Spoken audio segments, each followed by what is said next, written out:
All right, so welcome everybody. Good morning, good afternoon, good evening, depending on where you are. Thank you very much for joining us today. My name is Emily Marie Pacheco. I am a research fellow on the Resilient School Hubs project from UCL, or University College London, in London, UK.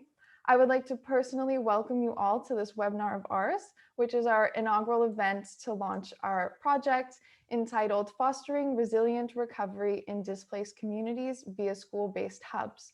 Our focus is on fostering resilient recovery in Palu, Indonesia, to disasters triggered by natural hazards. My background is in psychology, including well-being, so I am really pleased to be your moderator today for what we feel is a very important and timely webinar. Over the course of the next 2.5 hours, you will hear all about the inspiration and motivations behind this project, as well as the incredible team. We are very honored to have so many excellent and esteemed panelists speaking today from all of the institutions, fields, and levels involved in bringing this project together. As you can see right now, I have the program shared. I will share this at various points throughout our event today, just so that you know at any moment what talk is coming up next. Before we begin with the main content of our event, I would like to share some general housekeeping tips to ensure we're all able to get the most out of our time together. Firstly, I would like to inform everyone that this webinar is being recorded, as I said before I started. So access to the recording will be available by request. Please do get in touch if you are interested in a copy of the recording. If for some reason you are not comfortable with the fact that the webinar is being recorded, please feel free to private message me in the chat, but know that none of the attendee content will be recorded. So your video, which is obviously off, will not be recorded, neither your audio for this time or this portion of the event.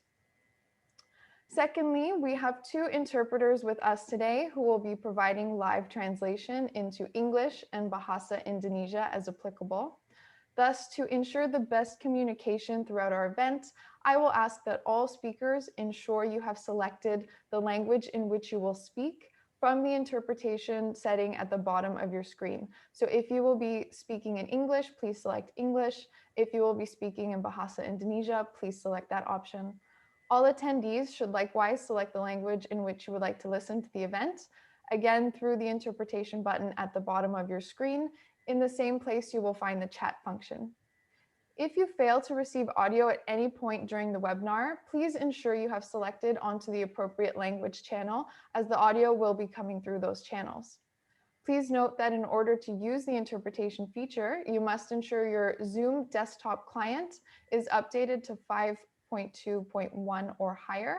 Interpretation cannot be used with older versions. So if you have Zoom downloaded onto your device, just ensure it's the most updated version. Regarding the format of the event, I would urge our speakers to keep the time allocated to them, please, so that we ensure the opportunity for our audience to ask questions of the panel and for the panel to be able to really engage in their response towards the end of our event. I also ask that all presenters please ensure your microphones are muted when not presenting to minimize potential for interference. Attendees will note that everyone is currently muted, especially in the attendee portion. This is by default in Zoom webinars. I would also like to highlight that we have recently launched a Twitter and Facebook page, so please feel free to use the handle @ResilientHubs to tag us in posts about today's event on social media. Without further delay, I am very pleased to introduce our distinguished first speaker of the day, Professor Helene Joffe, who is Professor of Psychology at UCL and Principal Investigator on our Resilient School Hubs project. Professor Joffe will provide an overview of our project and subsequently facilitate presentations by our esteemed institutional leads, who we are so honored to have join us as speakers today. Professor Joffe, please, the screen is yours. Thank you, Emily, and welcome to all of you. We are delighted to launch our project, Fostering Resilient Recovery in Displaced Communities via School-Based Hubs today. The composition of this audience reflects the multidisciplinary global nature of the project, a collaboration of Indonesian and UK-based researchers from psychology and engineering. Our project is a part of the Equitable Resilience Programme funded by the UK Research Councils, specifically the Global Challenges Research Fund administered by the ESRC. In responding to that call for proposals, we sought to balance our desire to produce empirically rigorous work in relation to disaster recovery with the need to improve the lives of those displaced by disasters. We chose the context of Palu, Indonesia, following a major earthquake, tsunami, and landslide damage, as here was an already marginalized set of people for whom we could form a part of building back not only a better, but a fairer future. So this is the challenge of resilience work, the capacity to successfully adapt in the face of adversity with an emphasis on growth in the process of recovery. The particular context of Palu is that many people there are still living in temporary shelter. For the youth, who form a key focus of our resilience building efforts, psychosocial problems include substance use, aggressive behavior, excessive fear and stress, lack of time management, and overuse of gadgets due to parents being preoccupied with their own survival. But added to this, there is a major water and sanitation hygiene issue, a lack of toilets and no gender divide for the toilets, leaving girls and women feeling unsafe, especially at night. So in this nutshell, we see the need for resilient structures to be rebuilt, psychosocial support, and resilience building for the next disaster, as well as water and sanitation hygiene modification for the resilient recovery of girls and women. We wish not just to aid in building back better, but also in building back fairer.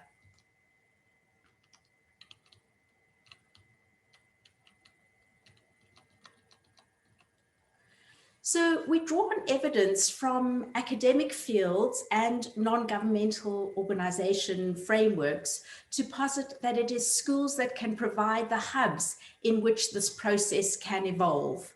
Young people aged 11 to 14 are the key targets of our changes, but they need to be seen in the context of their caregivers and teachers, in whom we hope to facilitate resilient recovery as part of the community in which young people develop.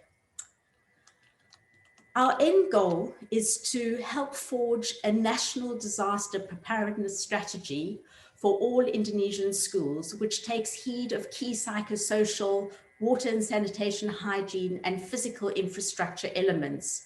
To get there, we have an assessment phase looking at psychosocial, water and sanitation, hygiene, and structural challenges regarding schools. From this, we will devise an intervention to improve resilience on all three fronts: the buildings, the water and sanitation, hygienes, and psychosocial well-being. Having evaluated what works and what creates change, we will be in a position to inform national strategy on how best to implement a natural hazard preparedness program in all schools in Indonesia. Our hope would be that this would have implications for other such programs globally. So how will we get there? Well, we'll do so via 3 work packages that we'll give some detail on later today. And these are each led by Indonesian and UCL-based researchers. And there is a lot of interplay between these packages. But I wanted to mention that a key aspect of our identity here at UCL is a shared belief that it is interdisciplinarity or even cross-disciplinarity that will solve global problems. Of course, natural hazards and the displacement of people are likely to escalate with the worsening of climate change. And so this work is central to endeavors beyond our particular context in Indonesia, and indeed beyond the particular natural hazards we focus on. Now, the 2 research centers that will collaborate to carry out these works are TDMRC and Epicenter. So I'll first talk about TDMRC. So as a response to the Indian Ocean tsunami that devastated Banda Aceh and other areas in 2004, the University of Siakula set up the Tsunami and Disaster Mitigation Research Center, or TDMRC. TDMRC has been highly influential in promoting and disseminating research on disaster risk reduction in Indonesia and other Asian countries. And so the researchers that we collaborate with today and in this project are from TDMRC. From the UCL side, Epicenter, or the Earthquake and People Interaction Center, was established in 2007 when Tiziana Rosetto, who is one of our investigators, and I formed it because she noticed that engineers and planners building and rebuilding in disaster-prone areas did not take into account what people in the buildings did and felt. So we brought structural engineering and psychology together in a multidisciplinary research center at UCL that investigates risk to society, to the built environment, to the natural environment, all from natural hazards, and a variety of natural hazards ranging from earthquakes to tsunami. So we hope to work alongside many who are present at this meeting today. And we welcome you. We're not going to name individual names, but we'd really like to mention who you, our audience, are today. So from the central Indonesian government, we have the National Agency for Disaster Management, the Ministry of Education and Culture, the Ministry of Religious Affairs, the Ministry of Research and Technology, the National Secretariat of the Disaster Safe Education Unit. From the Palu government, we have the Development Planning Agency and the Education Office. From UN agencies and NGOs, we have UNICEF, Save the Children, the Disaster Education Consortium, the Humanitarian Forum Indonesia, and the Indonesian Red Cross, as well as the International Federation of the Red Cross. From Siakula University, we have the rector, the vice rector, and the head of LPPM, and of course, the director of TDMRC. From Tadulako University, we have the rector, the vice rector, and the dean, and of course, our own provost, as well as our own vice provost, as well as members of the Institute of Disaster and Risk Reduction and UCL's Resilience Research Group, as well as a number of academics from a range of institutions across the globe. So I'm now turned to welcoming the three institutional leads who will talk now. So I'm delighted to welcome institutional leads from the three universities who are collaborating on this project. Under different circumstances, many of us would have met in person, but this particular way of meeting means that we are all able to have all three institutional leads with us, and as well as welcoming you in the same room, as it were, from across the globe. So we start with the University of Siakula, and we start with Professor Dr. Samsul Rizal. And he has been serving as the rector of Siakula University, Banda Aceh, Indonesia, since 2012. He completed his BE from the university in 1987 and finished his Masters of Engineering and PhD degrees from Toyohashi University of Technology in Japan in 2001. And these were both in mechanical engineering. So it is my pleasure to hand over to you, Professor Rizal.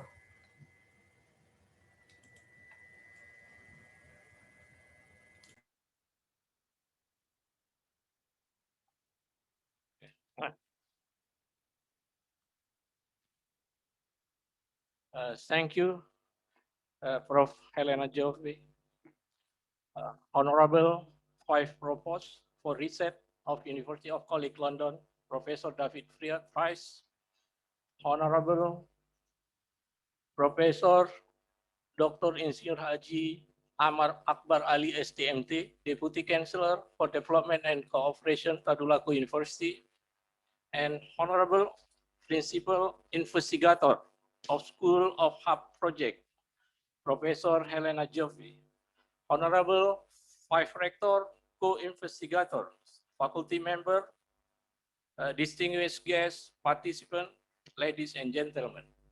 Assalamualaikum warahmatullahi wabarakatuh. Very good morning, very good afternoon, and good evening. Maybe in Tadulako, now in evening. It is give me a great pleasure to take this opportunity to congratulate the organization of the inaugural meeting of the project Fostering Resilient Recovery in Displaced Communities via School-Based Hub or School Hub project. On behalf of Universitas Syah Kuala, I would like to congratulate the overall team leader and member of this project for successfully secure a prestigious research grant, the Global Challenge Research Fund for Equitable Resilience. Ladies and gentlemen, I acknowledge that to have come to start a collaboration involving respectable and reputable researchers from multidisciplinary background is a challenge in itself. This is especially true in context of international platform, where time zone is differences, distance and language can be a few among many other challenges factor. Hence, I admire the effort of made by UCL team, led by Professor Helena Gioffi, and our team led by Dr. Ella Melianda for taking up those challenges and triumph of this research collaboration for SIP. I acknowledge that this research collaboration is extending from the earlier research collaboration between our Tsunami and Disaster Mitigation Research Center, or TDMRC, and UCL since 2016 through the INSPIRE project funded by the British Council Norton Fund Institutional Link, and continues with the reconnaissance survey mission to Central Sulawesi by UK's and TDMRC team. Immediately after the earthquake disaster in Central Sulawesi in 2018. Based on these collaboration experiences, I take this opportunity to reassure you that the Universitas Syah Kuala research team, which consists of enthusiastic and very productive young researchers, will deliver their best performance to the success of this project, I hope. Ladies and gentlemen, in the wake of an earthquake and disaster in Central Sulawesi on 28 September 2018, it reminded us the scale of devastation we experiences ourselves from the earthquake triggering tsunami on 26 December 2004 in Aceh. Despite this devastation, we have been blessed by our experiences in learning, working together, as well as guidance and helping hand from our national and international partners during the post-tsunami recovery process. From this partnership, we learn invaluable lessons how to build our own capacity to understand the natural phenomena, the impact and the risk they may cause to our lives, and to pave our way to mitigate future potential disaster. When earthquake disaster occur in Lombok Island and subsequently in Central Sulawesi within only 3 months apart in 2018, immediately we realized that it is time for Universitas Syah Kuala to pay it forward our bag of experiences and knowledge to disaster to the two state universities in those disaster locations. We initiate a collegial consortium of research partnership with the Tadulako University in Palu and Mataram University in Mataram, Lombok Island for research capacity building. It is my pleasure to inform you that this UK-Indonesia collaborative research project is the first actual project with a joint our effort on capacity building. In this case, two University of Tadulako, after the tripartite MOU being signed before the COVID-19, Therefore, this is our gratitude to UCL, Syahwala Tadulaku Partnership in facilitating this effort. And this is also our pleasure to have our dear colleagues from University of Tadulaku to start our new chapter of collaboration in research. Ladies and gentlemen, as we all know, the clarity of vision and mission and perseverance of the members and ever-expanding network in local, national, and international platform have always been the key ingredient of success of a research center. From our perspective, we have seen a leap of achievement that TDMRC had in the recent year because of keeping up with those ingredients. For the array of achievement in research and programs since December 2015, TDMRC have been recognized as one of Center of Excellences in Science and Technology under Indonesia Minister of Research, Technology and Higher Education. We strive out to advance our research endeavor in multidisciplinary contact and internationally reputable partnership.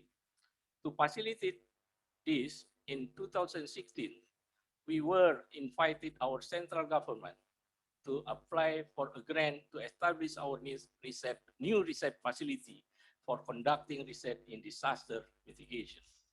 With the whole effort from our colleagues in TDMRC, it is my pleasure to announce that we have finalized the construction of the facility toward the end of 2020.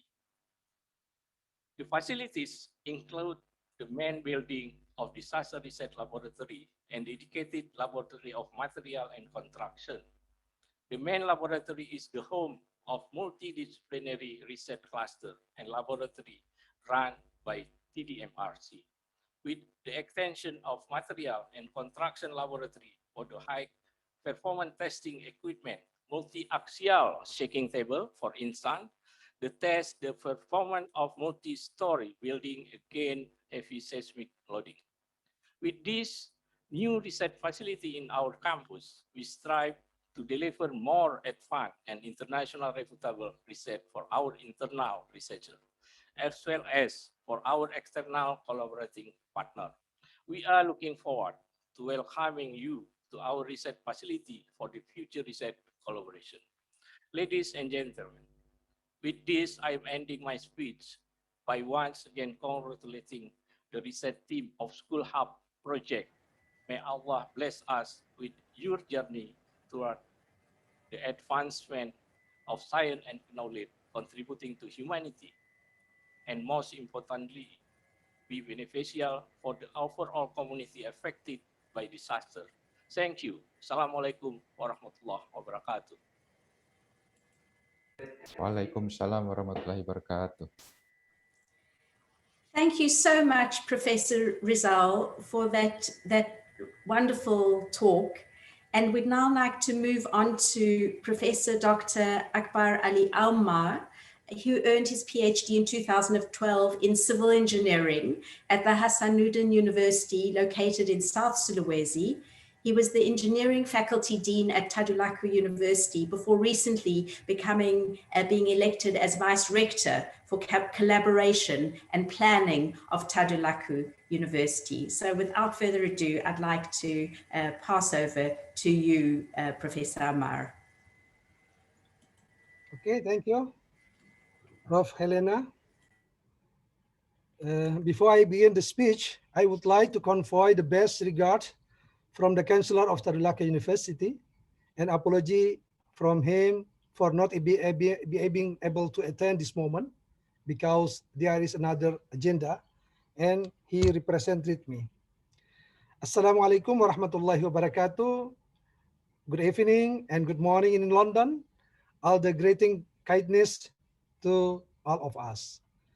Honorable Prof. Helena Joffi, as Principal Investigator from UCL, Dr. Ella Melianda as Indonesian Project Manager from UNSIA, Mr. Ansar Setiadi, Head of Education and Culture Department of Palu Regency, all Vice Rector from Tadulako University, all deans from Tadulako University, Director of Postgraduate Program, Tadulako University, Head of Institute Research and Community Service, Tadulako University, and meeting moderator, Dr. Emily Maria Pekako, and then Excellency, the remarks speaker on the Resilient School Hub's inaugural meeting today, Professor Dr. Samuel Rizal as a rector from Siakuala University, Indonesia, Professor David Price as Vice Provost Research from University College London, and the specially excellency speaker, invite speaker, Ibnu Munzir, Mr. Ibnu Munzir from Regional Development Agency of Palu, Prof. Elena Jofi as Principal Investigator from UCL, and Mr. Rina Suryani Oktari as Coordinator Investigator from Tsunami and Disaster Mitigation Research Center, Siakuala University, Dr. Priti Prakit as a Coordinator Investigator from UCL, and Dr. Ella Melianda, Coordinator Investigator from TDRMNC Unsia, Dr. Carmina Galasso and Professor Tiziana Roseto as Coordinator Investigator from UCL, and Dr. Sukiman Nurbin, Coordinator Investigator from Tadulako University. Distinguished guests, all organization committee and participant Resilient School Hub inaugural meeting that I highly appreciate. Ladies and gentlemen, first of all, let's pray and thanks to Allah Subhanahu wa Ta'ala who has given us some mercies and blessing so we can attend and greater in this online meeting in good condition and happy situation. My salawat and salam are always given for our Prophet Muhammad Sallallahu Alaihi Wasallam, who has taught their people respectfully in order attain happy and prosperous life in this world and hereafter. This meeting is proudly organized by UCL in partnership with Siakuala to Tsunami and Disaster Mitigation, to the RMC and Tadulako University, sponsored by UK Research and Innovation, UKRI, Global Challenge Research, GIS-IRFI for Equitable Resilience, the specific fund, and the project in Economic and Social Research Council. Ladies and gentlemen, on 28 September, a series of earthquakes struck Indonesian Central Sulawesi province. The strongs are 7.44 magnitude. Earthquake only 10 kilometers deep on this epicenter close to the provincial capital Palu. The earthquake triggered a tsunami striking beaches in Palu and Donggala. The earthquake, tsunami, and resulting in liquefaction and landslide caused significant damage and loss of life. Areas affected by earthquake, tsunami, landslide, and liquefaction suffered extensive damage of building and infrastructure.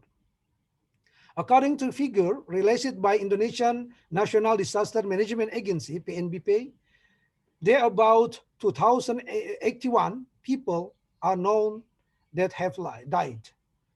A further 4,400 people have been seriously injured. At least 1,075 people has been reported missing. An estimate 15,000 houses and land have been totally devastated. Some 70,000 houses are heavily destroyed. Around 35,000 families whose houses have been damaged need emergency shelter support for shorter term. More detailed assessment will have a further confirm this estimate. PNBP put the total cost of material damage at $910 million. An announcement from United Nations Children's Funds, UNICEF, site report on December 2018 that the children in Central Sulawesi impacted by September 28 earthquake was 665,000.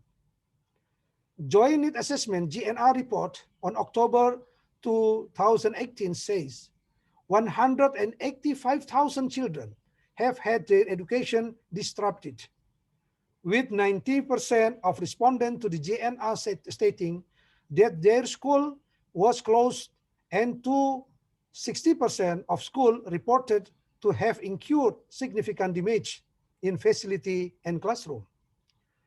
2,736 school buildings have been destroyed, or are unsafe across the Donggala, Palu, and Sigi. Ladies and gentlemen, UNTAD in collaboration with University College London and UNSIA has been awarded prestigious research grant entailed foresting resilience recovery in marginal communities via school-based hubs. Funded by the UK Research and Innovation (UCRI) Global Challenge Research Fund (GCIF), this award is one of the then 140 projects. This collaborative research project is designed to increase overall impact across the 6 GCIF challenge portfolio in global health, education, sustainable city, food system, conflict, and disaster resilience strategies. The GCIF is providing 1.5 billion euro in funding, supporting cutting-edge research and innovation addressing global issues facing developing countries, and is a part of the UK government's official development assistance commitment. This award-winning project is a partnership between the UCL Epicenter, Earthquake and People Interaction Center, UCL Faith Center Engineering for International Development, Tadulako University in Palu, and the Siakuala University Tsunami and Disaster Mitigation Research Center in Banda Aceh. This research was led by Prof. Helena Joffi from UCL and the Indonesian team led by Dr. Insinyur Sukirman Nurdin from Tadulako University, Dr. Ella Malianda from TDRMC. This research project will last for 3 years. This is also opportunity for Tadulako University to expand its collaboration with Siakuala University in the framework of the tripartite capacity building for the SASIC University partnership, which has been endorsed by Ministry of Research, Technology and Higher Education of the Republic since 2018, involving 3 universities, namely UNTAD, UNSIA, and UNRAM.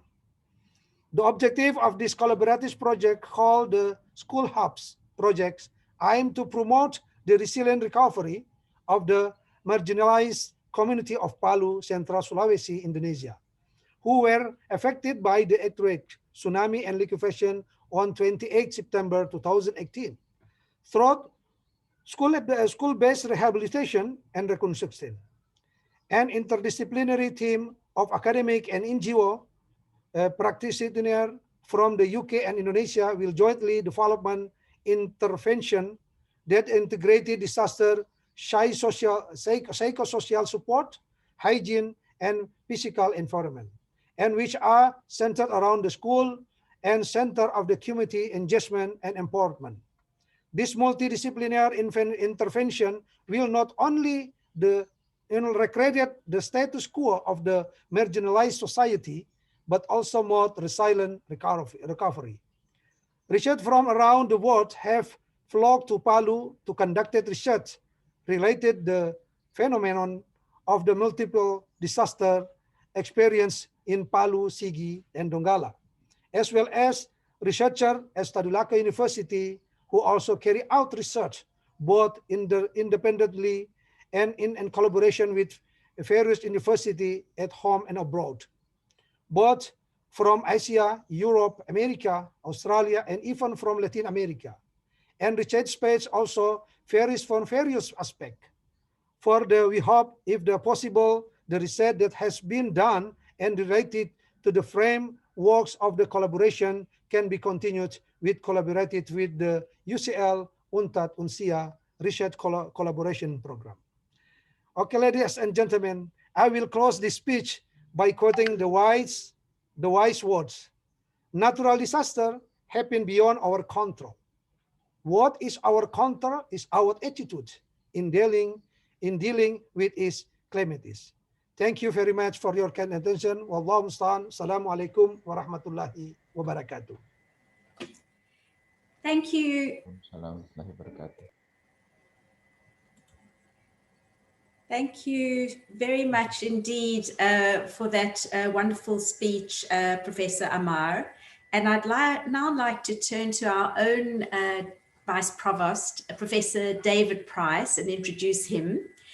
He has been Vice Provost and Head of Research at UCL since 2007. He's been a Professor of Mineral Physics in the UCL Department of Earth Sciences since 1991 and was educated at Cambridge University. As Head of Research at UCL, his goal has been to make UCL a force for social change. His research vision has encouraged us, the staff, to develop and disseminate original knowledge to help provide solutions to the grand challenges faced globally via cross-disciplinarity and collaboration. So I'd like to hand over to you, Professor Price. Helen, thank you very much for that kind introduction. And good morning and good afternoon and good evening to all of my colleagues on the call today. It's a pleasure to be able to join you. So UCL is a large research-led university. We have over 3,000 faculty members. We have additionally 4,000 or so postdoctoral researchers and 5,000 PhD students. So we have a large research community. We were founded in 1826 and were inspired by the utilitarian philosopher Jeremy Bentham, whose aphorism, if you like, is one should strive to do the greatest good for the greatest number.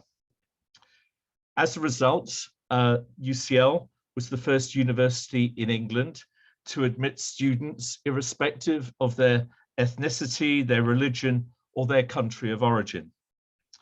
We are therefore committed to work with partners around the world to find solutions to the problems that we all face today.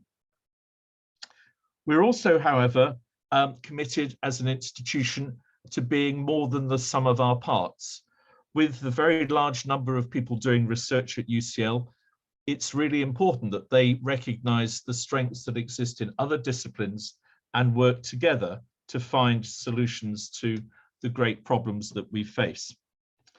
So 12 years ago, UCL founded and created our Grand Challenge programs. And these were divided into 6 regions or activities, which I think are going to be of lasting importance into the future. The first was global health. The second was sustainable cities. The third was cultural understanding. The fourth, human well-being. The fifth, the impact of transformational technologies. And the sixth, equality and justice. And what's exciting today is the collaboration that we're talking about on resilient school hubs epitomizes all of the things that we wish to achieve.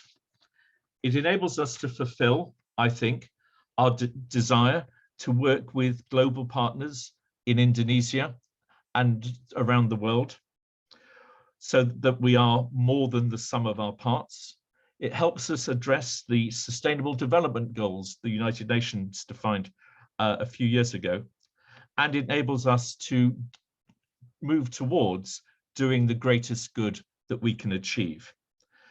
It also brings together the exciting combination of those working in psychology and those working in engineering, which is a really very stimulating pairing of cross-disciplinary engagements.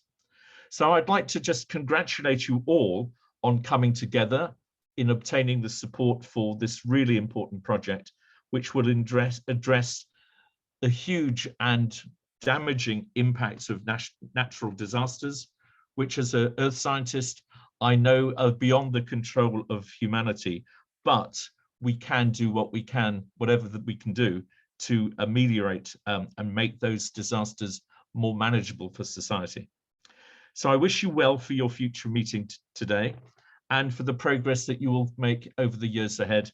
And I look forward to hearing about the fabulous progress which you achieve. So have a great meeting and my congratulations to you all. Thank you very much. Thank you very, very much for that talk, Professor Price. And thank you all institutional leads for joining us and for your time today. We're very honored to have you all here at this inaugural event and to launch this project with us that we are all very, very proud of. We will now have a scheduled break. I will share with you the program once again. We will return back at 10:05 London, 18:05 in the Palu region time zone, and 17:05 in the Jakarta time zone. Thank you very much, everyone.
Welcome back, everyone. Our intermission has come to a close now. We will continue on in the second half of the event with talks that are more specific to the nature of our project. As Professor Jaffe shared with us earlier, our Resilient School Hubs project looks to promote resilient recovery to disaster triggered by natural hazards in Palu, Indonesia. Thus, our first talk in the second half of our event will provide us with an updated overview of the state of recovery in Palu at present. We will then hear from the leading investigators on the project about what fostering resilient recovery looks like from three very vital perspectives. Despite being presented as three factions or discipline, as Professor Jaffe explained, this project is entirely collaborative in practice. This multidisciplinary approach allows us to ensure the interventions we hope to implement will be holistic by addressing resilience in various forms. We know from existing research that for resilience interventions to be meaningful, they must be specific to the context in which they are implemented. Our Resilient School Hubs project looks to do exactly that, to take a community-centered, survivor-driven approach to fostering resilience in these Indonesian communities. So without further delay, I would like to welcome our next speaker, Mr. Ibnu Munzir, who, as I said, will give us an updated overview of the state of recovery in Palu at present. Mr. Munzir is the head of data and information for Palu City's Regional Development Planning Office.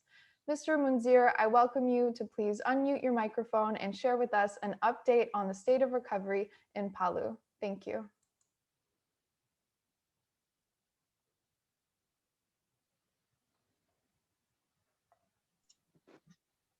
Oke, terima kasih. Bismillahirrahmanirrahim. Assalamualaikum warahmatullahi wabarakatuh. Yang kami hormati para cendekia, para orang-orang terhormat, para guru-guru besar yang hadir di ruangan ini.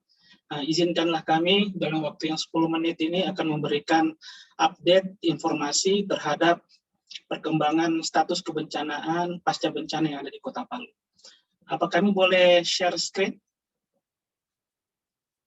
Atau kami cukup berbicara di sini saja?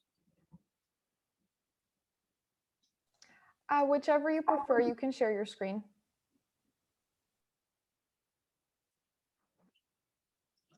Terima kasih.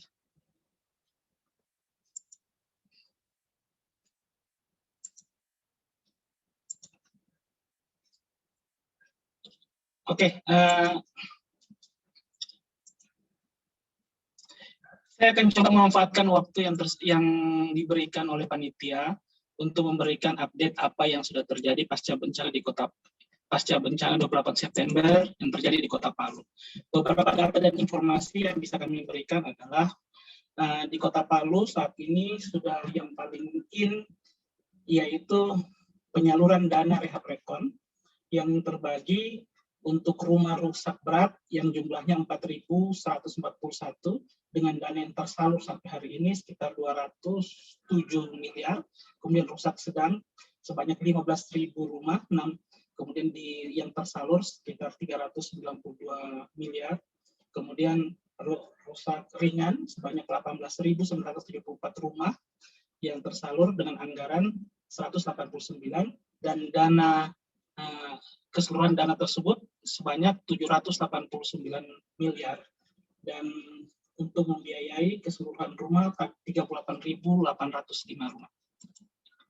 Adapun milestone seperti ada yang ingin kita gambarkan apa sebenarnya terjadi di Kota Palu semenjak tanggal 28 September adalah bahwa tahap rekon saat ini itu sudah ada 4 tahapan milestone yang ada, yaitu mulai dari tahap tanggap darurat, kemudian masuk tahap rehabilitasi dan rekonstruksi.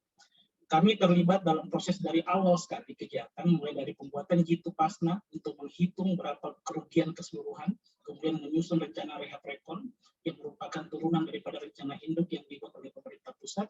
Kemudian dalam pelaksanaannya kami mengalokasikan alokasi sumber daya, bagaimana cara melaksanakan dan bagaimana cara monitoring daripada keseluruhan rencana. Intinya adalah bagaimana dalam manajemen pelaksanaan rehab rekon itu pemulihan mata pencarian masyarakat, pembangunan kepercayaan diri masyarakat harus mengedepankan prinsip yang dikemukakan oleh Bappenas, yaitu DIS, Thematic Holistic Integrative Spatial. Itulah yang dikedepankan dalam pelaksanaan dengan prinsip membangun kembali menjadi harus jauh lebih baik dan lebih aman dengan berbasis pada rehabilitasi penanggulangan bencana. Tahap-tahap yang sudah kita lalui yaitu pada tahap tanggap darurat pertama, tanggap darurat kedua, transisi darurat menuju ke pemulihan 1, kemudian transisi pemulihan kedua, dan yang terakhir kita masuk ke transisi darurat pemulihan 3. Inilah pada tahap tanggap bencana. Tapi kita belajar juga ternyata bahwa mempersiapkan sebelum datangnya bencana melalui persiapan daripada dokumen-dokumen perencanaan yang mengintegrasikan berbagai macam hal dengan keinsafan bahwa Kota Palu adalah kota yang didirikan di atas sesar dengan berbagai macam potensi bencana yang ada, dengan menyiapkan berbagai macam data dan menyiapkan berbagai macam informasi kepada masyarakat itu menjadi jauh lebih berharga ketimbang kita akhirnya ketika bencana dalam proses rehab rekon akhirnya menjadi kewalahan sendiri. Inilah data dan fakta kejadian bencana tanggal 28 September. Likuifasi terjadi di daerah Petobo dengan kelurahan dan kelurahan Balaroa. Kemudian tsunami terjadi menghantam di 13 kelurahan di pesisir Teluk Palu. Kemudian untuk sesar Palu Koro membelah di 6 kelurahan. Jumlah orang yang meninggal secara total itu 3.182 dan kerusakan bangunan 55 dan pengungsi sebanyak 40.000 jiwa ketika terjadinya bencana tersebut. Dan saat ini pemerintah Kota Palu sementara berkonsentrasi untuk memenuhi, sudah hampir 2 tahun berkonsentrasi memenuhi daripada kebutuhan rumah yang hilang. Kebutuhan rumah yang hilang itu untuk dibangunkan UNTAP sekitar 6.596. Yang sudah dibangun saat ini itu hampir 1.600-an. Seperti data yang ada ini. Kemudian kekurangannya juga masih banyak. Itu yang sementara dicari strateginya. Baik melalui relokasi mandiri, relokasi satelit, dan sebagainya. Itu yang sementara dibuat dengan menjadikan apa inisiasi masyarakat, kemauan masyarakat menjadi dasar untuk membuat perencanaan.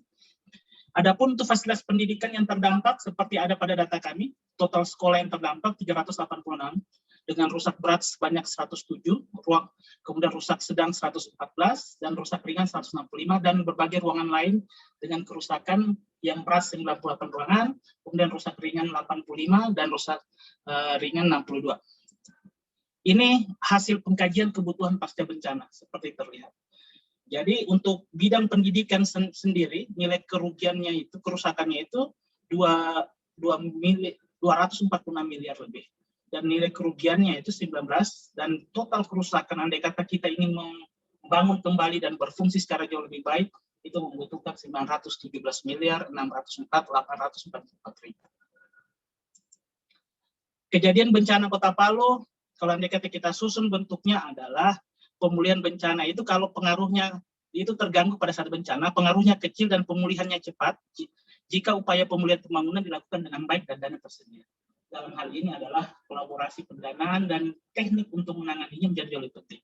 Dia akan memiliki efek yang kecil dan pemulihan cepat kalau sudah dia bisa direncanakan secara baik dan dananya tersedia.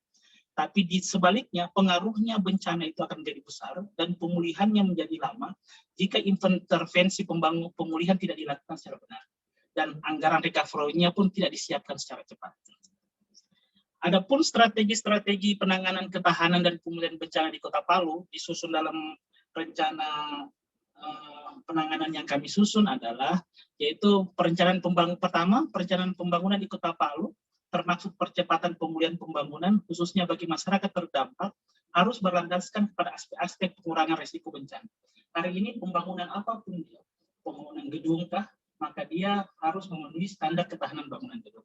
Kalau dia ingin membangun rumah, maka bangunannya dipastikan tidak berada pada daerah yang rawan bencana. Kemudian pelibatan akademisi, pakar bencana, NGO, serta masyarakat terdampak pada keseluruhan tahapan rehab rekon. Tidak boleh ada satupun daripada stakeholder tersebut menjadi tertinggal. Dan pemulihan mata pencarian untuk memprediksi ancaman, mengantisipasi, dan sosialisasi hasil-hasil kajian. Pada tahap inilah sebenarnya kita ingin UCL ini dengan hasil-hasil kajiannya itu bisa nanti bukan hanya tersimpan saja, tapi benar-benar menjadi tersosialisasi menjadi milik masyarakat. Dan penelitian dan pengalaman menyangkut pemulihan mata pencarian. Kemudian yang ketiga, pembangunan sebagai sistem pemulihan ekonomi dan mata pencarian yang harus dikaji secara terpadu. Dan yang paling penting, dia terkoordinasi oleh pemerintah daerah. Tidak berjalan masing-masing, sehingga yang memiliki masyarakat pemerintah, dan pemerintah harus bertanggung jawab terhadap masyarakatnya. Yang keempat, edukasi kebencanaan. Penting untuk mengintroduce bagaimana proses pemulihan ini, apalagi melalui pendidikan formal, para tokoh-tokoh masyarakat. Kalau di Kota Palu itu ada masih hidup tokoh-tokoh adat dan Satgas K5 bisa terlibat. Jadi tidak hanya mengintrodusir yang namanya pendidikan kebencanaan melalui pendidikan formal, tapi kepada pendidikan-pendidikan non formal yang ada di masyarakat. Kemudian yang kelima, kita mengusulkan dan kita sudah mulai melaksanakan itu mengintegrasikan berbagai upaya pemulihan mata pencarian pasca bencana ke dalam dokumen perencanaan yang formal di pemulihan Kota Palu, seperti dokumen tata ruang, RPJM, rencana pembangunan jangka menengah yang harus sensitif kebencanaan. Kemudian KLAS sebagai penyaring daripada dokumen yang ada tersebut dan dokumen perencanaan sektoral lainnya. Adapun kebijakan rehab rekon pasca bencana Kota Palu yang dilakukan yaitu pertama dilakukan secara terpadu. Pemerintah, baik pemerintah pusat, pemerintah daerah, lembaga pers juga penting untuk menyampaikan apa yang dilakukan oleh pemerintah. Kita belajar bahwa ternyata kalau kita bekerja, pemerintah bekerja tapi tidak terkomunikasikan kepada masyarakat, akhirnya masyarakat menganggap skeptis apapun yang dilakukan oleh pemerintah. Dan itu sangat tidak bagus untuk bersama-sama keluar daripada rehab rekon menuju masyarakat yang jauh lebih baik. Kemudian masyarakat juga harus terlibat dan dunia usaha yang jauh lebih penting. Kemudian yang kedua, bagaimana pemulihan itu harus dilakukan secara menyeluruh, bukan parsial. Yaitu pemukiman, infrastruktur, sosial ekonomi produktif, dan lintas sektor. Seperti yang tadi dalam dokumen Jitu Pasna untuk menghitung, maka 5 itu harus digarap. Tidak boleh ada satu yang sangat dikedepankan. Sebab itu akan menjadi jomplang, menjadi bentuknya menjadi elips. Kemudian yang ketiga, kita mengedepankan prinsip pembangunan menjadi jauh lebih baik dan lebih aman. Build big, better, and safer. Dan harus berbasis pengurangan risiko bencana, khususnya untuk pemulihan infrastruktur ekonomi. Dan kemudian yang keempat, kita mengakomodir kearifan lokal dengan pendekatan sosial budaya, dengan pemanfaatan sumber daya setempat, khususnya pada pembangunan huntap. Kalau kita belajar, ada huntap satelit yang dibangun di daerah Lamboro, itu dibangun oleh masyarakat dengan dengan menggunakan sisa-sisa bangunan yang terkena tsunami. Mereka akhirnya memilih sendiri, memilih kembali, kemudian membangun kembali mereka punya perumahan dengan mencari areal di mana areal tersebut menjadi daerah yang di luar daripada zona rawan bencana. Yang kelima, mengintegrasikan dan mengkoordinasikan dan percepatan pemulihan. Yang keenam, kita mendahulukan kebutuhan para kelompok-kelompok rentan, baik lansia, perempuan, anak, dan penyandang cacat. Ini kita praktekkan ketika pemilihan UNTAP, di mana pada pemilihan UNTAP tersebut di Kota Palu agak sedikit agak khas dia, karena pembiayaannya itu berbeda-beda. Ada yang dibiayai oleh NGO, kemudian dia menerapkan sistem lotre, artinya sistem memilih siapa yang kena namanya maka dia memilih di situ. Tapi yang pemerintah kota bisa masuk, maka dia mengedepankan kelompok rentan. Ketika pemilihan di mana lokasi mereka tinggal, maka orang-orang tua, orang-orang cacat, kemudian perempuan itu mendapat prioritas untuk memilih yang pertama. Nanti sisanya baru dibagi kepada masyarakat yang sehat. Kemudian yang ketujuh, mengarah kepada percepatan kemandirian masyarakat dengan pembangunan berkelanjutan dengan good governance. Yang ke-8, kita kedepankan keadilan dan kesetaraan gender. Dan ke-9, kita sudah mulai mencadangkan dana pemerintah. Mencadangkan dana pemerintah untuk pemulihan dan antisipasi bencana yang mungkin tidak diharapkan. Jadi sudah ada alokasi pendanaan khusus oleh pemerintah. Andai kata bencana datang, maka sudah ada alokasi pembiayaannya. Adapun tantangan-tantangan dalam pelaksanaan rehab rekon bencana di Kota Palu, kalau kita belajar, pertama memang konsentrasi fisik itu masih sangat dominan. Terkonsentrasi pada pembangunan fisik, baik yang eksklusif milik pemerintah atau bentuk-bentuk pembangunan fisik. Kalau tadi kan kita bilang sebaiknya pembangunan berdasarkan 5 sektor jalan sekaligus. Tapi tantangan memang saat ini konsentrasinya fisik sangat dominan. Kemudian masih berorientasi pada kecepatan, masih berorientasi dan belum kepada keakuratan. Yang penting terbangun saja, apakah benar atau tidak nanti diurus belakangan. Masih terasa seperti itu. Kemudian dominasi pemerintah masih dominan, prakarsa pemerintah. Privat sektor dan masyarakat belum terlanjur terberdayakan. Ini tantangan. Semoga dengan kita terus belajar seperti ini, maka kita dorong bagaimana peran-peran privat sektor dan masyarakat bisa menjadi terberdayakan. Kemudian pengendalian tata ruang. Pengendalian tata ruang berbasis pengurangan risiko bencana masih lemah. Saat ini dokumen RT/RW sementara dibahas, semoga nanti ketika sudah jadi dia, sudah ada, maka zona rawan bencana itu betul-betul menjadi zona rawan bencana yang ditaati. Kemudian pendataan masih sering diperoleh. Sampai saat ini pendataan itu masih sering menjadi banyak komplain dari masyarakat. Karena sering dilakukan secara berulang-ulang. Kemudian komitmen pendanaan. Kejelasan pendanaan dan komitmen dari berbagai macam pihak dalam pelaksanaan rencana aksi juga yang disusun juga perlu untuk dilaksanakan secara konsisten. Kemudian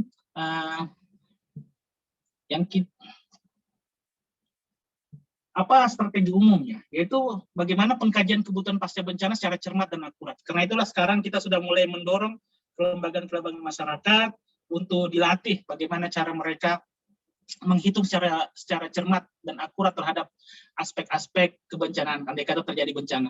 Kemudian penentuan prioritas untuk pengalokasian sumber daya secara rasional, komprehensif, dan partisipatif. Dengan memasukkan sumber daya lokal sebagai salah satu penentu pemulihan aktivitas sosial kemasyarakatan.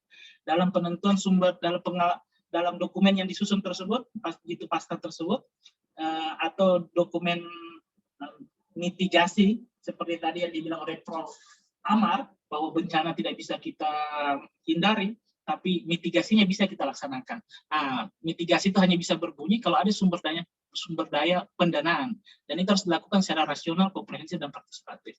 Kemudian perlu juga untuk menyebarluaskan informasi dan sosialisasi tentang rencana pelaksanaan rehab rekon. Tidak boleh lagi rencana rehab rekon yang bagus di atas meja, bagus dalam dokumen tersebut, tapi tidak dibicarakan kepada para pemangku kepentingan, khususnya masyarakat. Masyarakat sebagai orang yang terkena langsung harus dibicarakan di sini. Kemudian perbaikan pembangunan rumah dengan berbagai infrastruktur publik menjadi penting. Ke depan kita sudah lihat beberapa belajar kita bahwa ternyata rumah-rumah ibadah yang dibangun secara baik, kemudian sekolah-sekolah yang dibangun secara baik dan kemudian utuh, ternyata bisa menjadikan shelter pengungsian, bisa menjadikan bagian daripada evakuasi kebencanaan. Kemudian warga yang terdapat di zona rawan bencana atau ZRB 4 diupayakan untuk direlokasi ke tempat yang jauh lebih aman.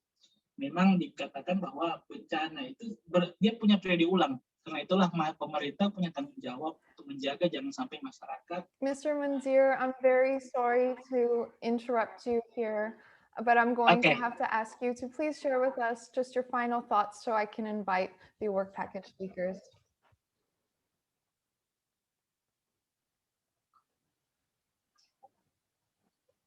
Did you want to share any final thoughts in closing? Sudah selesai slide-nya sebenarnya. Sebenarnya yang kita ingini adalah bagaimana dalam proses perencanaan, dalam proses yang dilakukan penelitian dan sebagainya, seperti yang kita bilang tadi itu, bisa berjalan secara bersama. Pemerintah berjalan bersama akademisi, berjalan bersama masyarakat, untuk bisa bersama-sama untuk membagi peran.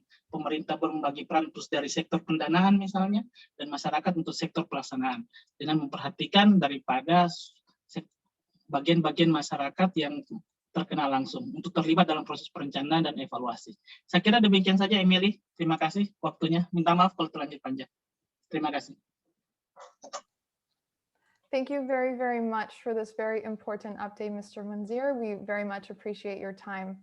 We will now hear from the lead investigators on our Resilient School Hubs project, beginning with Work Package 1, Psychosocial Resilient Recovery, by Professor Jaffe and Ms. Rina Surani Okhtari.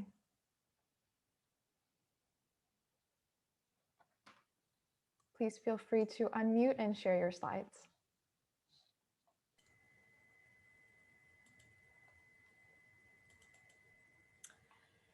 Right, hi again. So I'm going to talk together with Rina Surani Okhtari, who I'll call Okta after this. We call her Okta. We are going to talk about Work Package 1. So we're now going into some of the detail of actually what we're going to be doing in our project.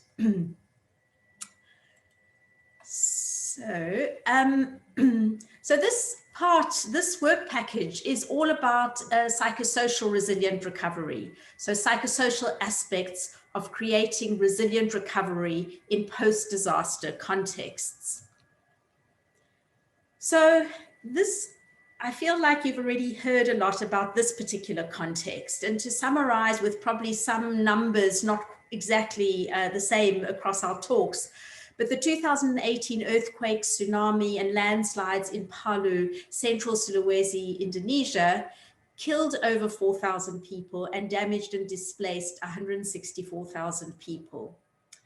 And 12,000 schools were damaged or destroyed, affecting the education of some 184,000 children.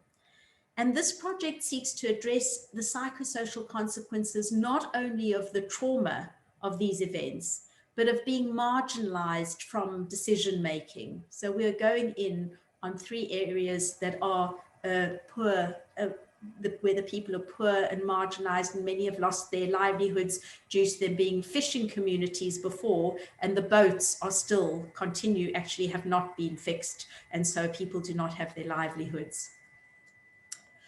So what does the community need in order to become more resilient? Well, both preparedness and recovery require that communities have some sense of control over their environments. And this is what we found in the 2 previous large studies that Tiziana, Rosetta, and I have conducted, that where we went into various cultural contexts, we found that control was a central aspect in people being able to prepare for their futures. For the marginalized groups affected, poverty and sociocultural beliefs can undermine the sense of agency, the sense of being able to bring control over your environment. And we take as our starting point the set of mechanisms favored by survivors from 8 other disaster contexts in order to build their resilience. And the most desired aspect in these 8 contexts are psychosocial support. So what we'll hear about more today is actually this has not been built into the models and into the thinking enough, the trauma and the psychosocial support that could follow from that.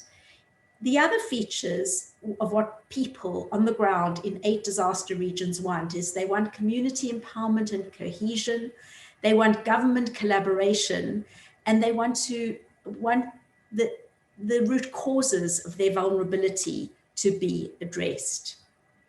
So quite a challenge.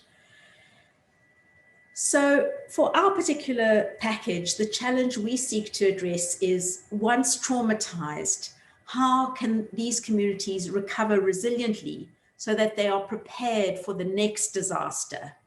And this is important not only because the survivors live in a region high in natural disasters, but also because climate change makes natural hazards increasingly likely, indeed, for all of us.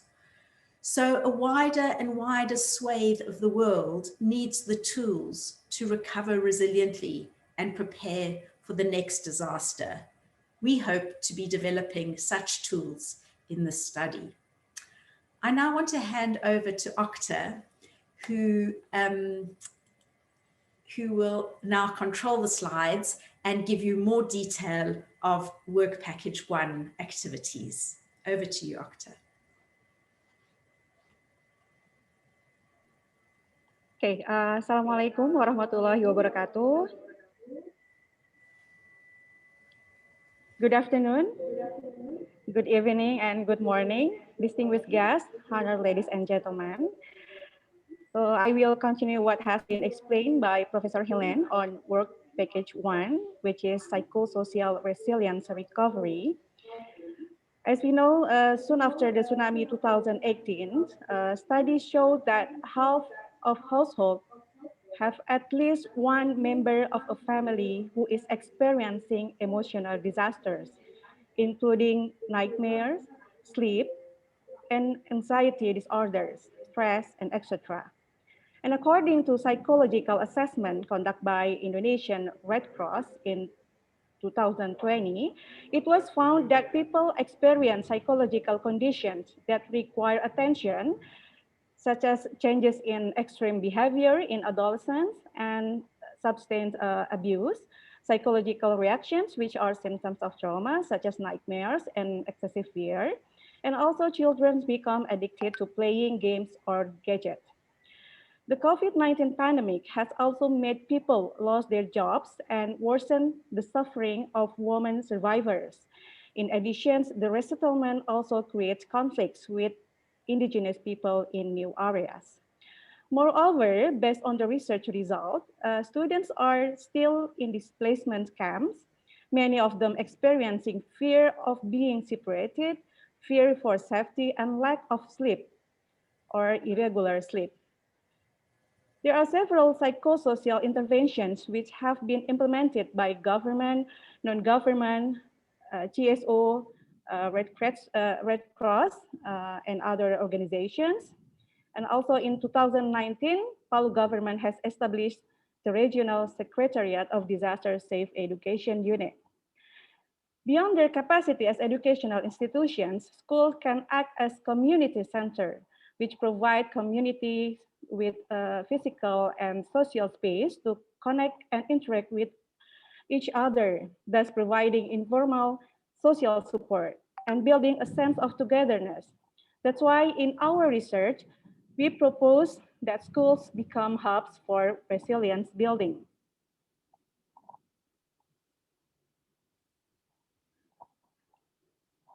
So currently, there are many guidelines outlining how school can play as a part in the process of resilience recovery.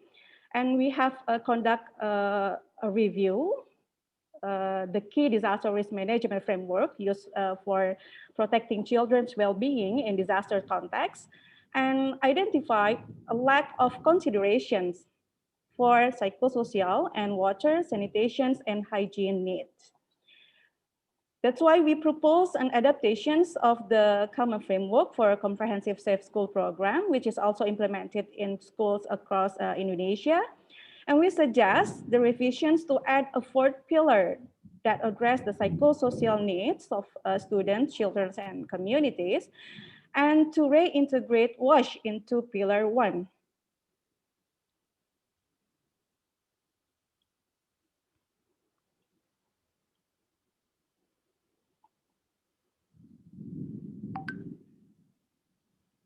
Next, please. I couldn't. Okay. Sorry.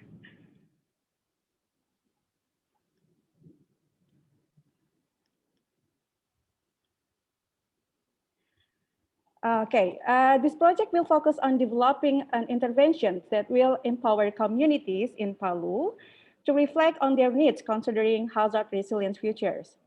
The strategy of the project is to assess and then co-develop interventions for fostering resilience through schools with local stakeholders and communities.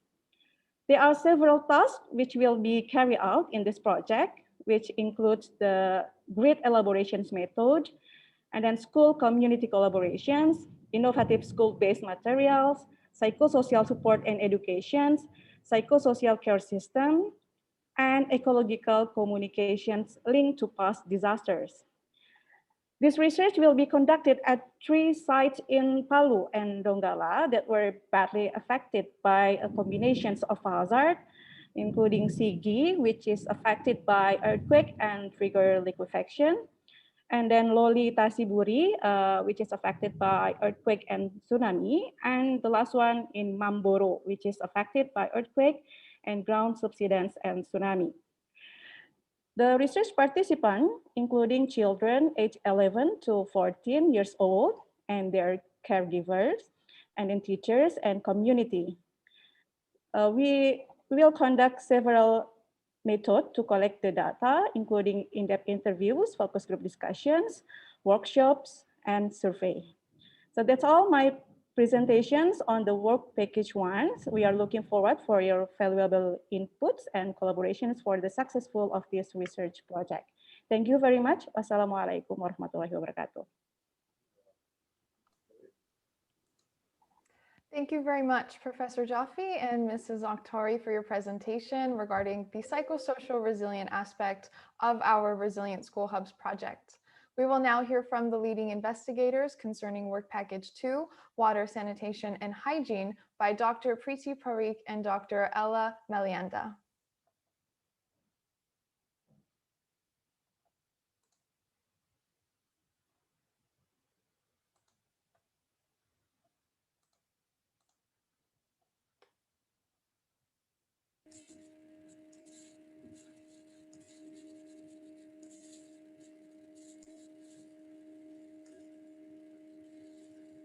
Good morning, good afternoon, everyone. Thank you very much for joining us today. I'm Dr. Preeti Parikh, and I would like to once again extend a warm welcome on behalf of my work package colleagues. So I would like to introduce Dr. Ella Melianda, who is not only work package lead for WASH, but also she is leading the Indonesian team, Mrs. Rina Okhtari and Mrs. Intan Kumala. And what I would like to do in the next 10 minutes jointly with our colleagues is set the context for water sanitation and hygiene. So really unpacking why water sanitation interventions are vital for recovery processes.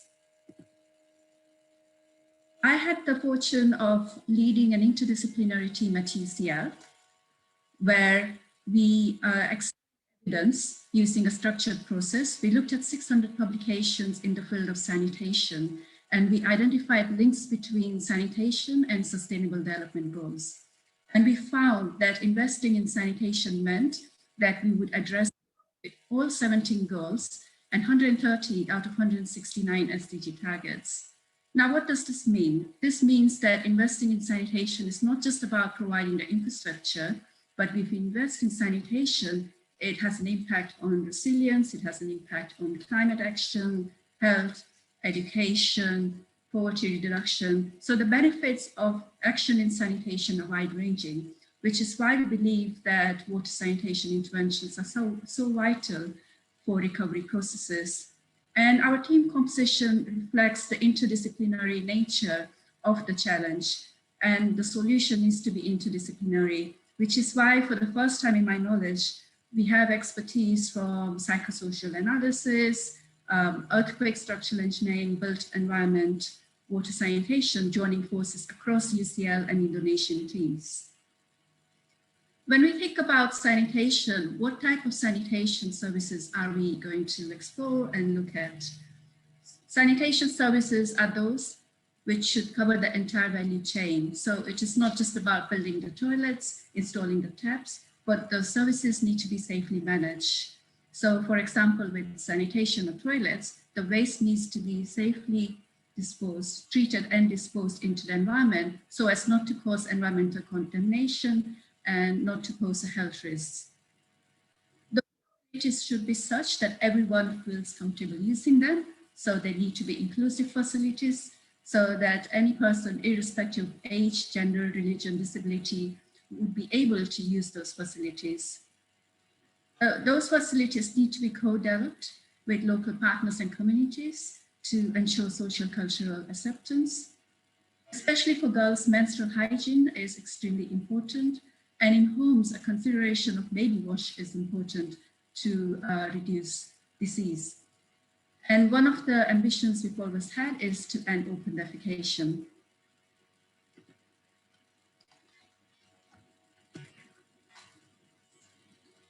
And why are we focusing on schools?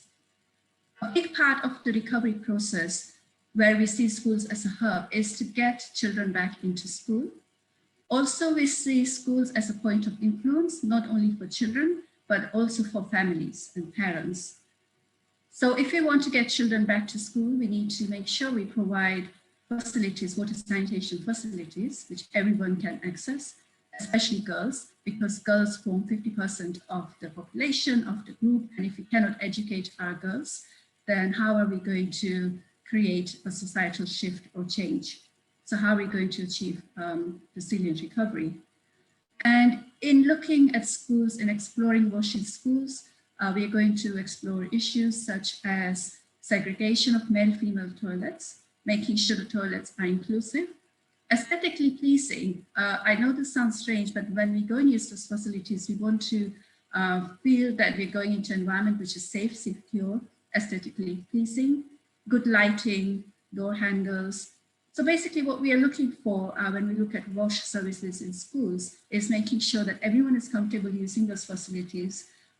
Girls do not feel embarrassment, shame, a lack of dignity or pride using those facilities. And I think this is very, very important because those are the issues which will put off girls from coming back to schools.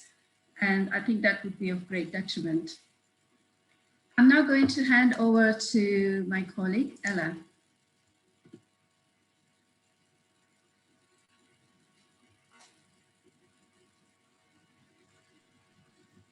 Thank you, Dr. Priti Parikh. A very good morning, good evening now for Banda Aceh and Palu. Distinguished ladies and gentlemen, I would like to continue our talk about the work package 2, starting with the WASH programs in general.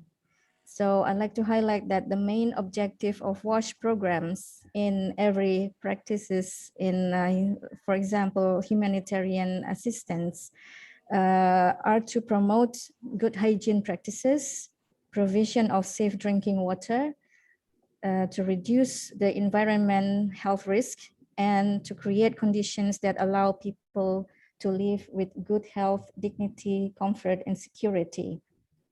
So WASH programs basically is to prevent disease being spread, particularly during the emergency situation. Hygiene becomes one of the big issues to tackle and needs improvement. So when we see the hygiene improvements related to emergency, sorry, I need to go back.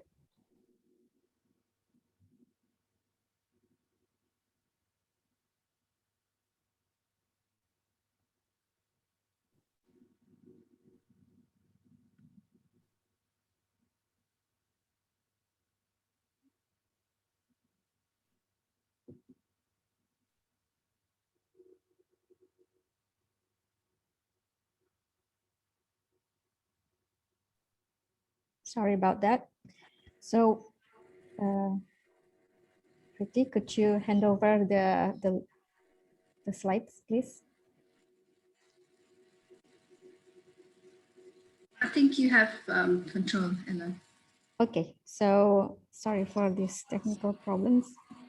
So I'm going to go right through the research aim and objectives of our working package 2. After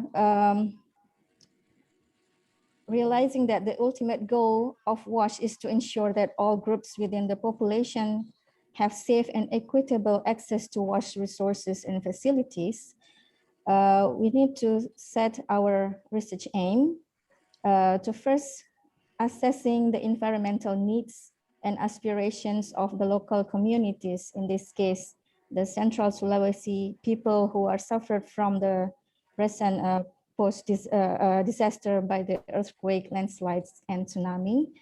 And particularly, we are concerning about the basic services, in particular WASH, to aid resilient recovery processes, to improve the access of to fulfill the aspiration of the local communities.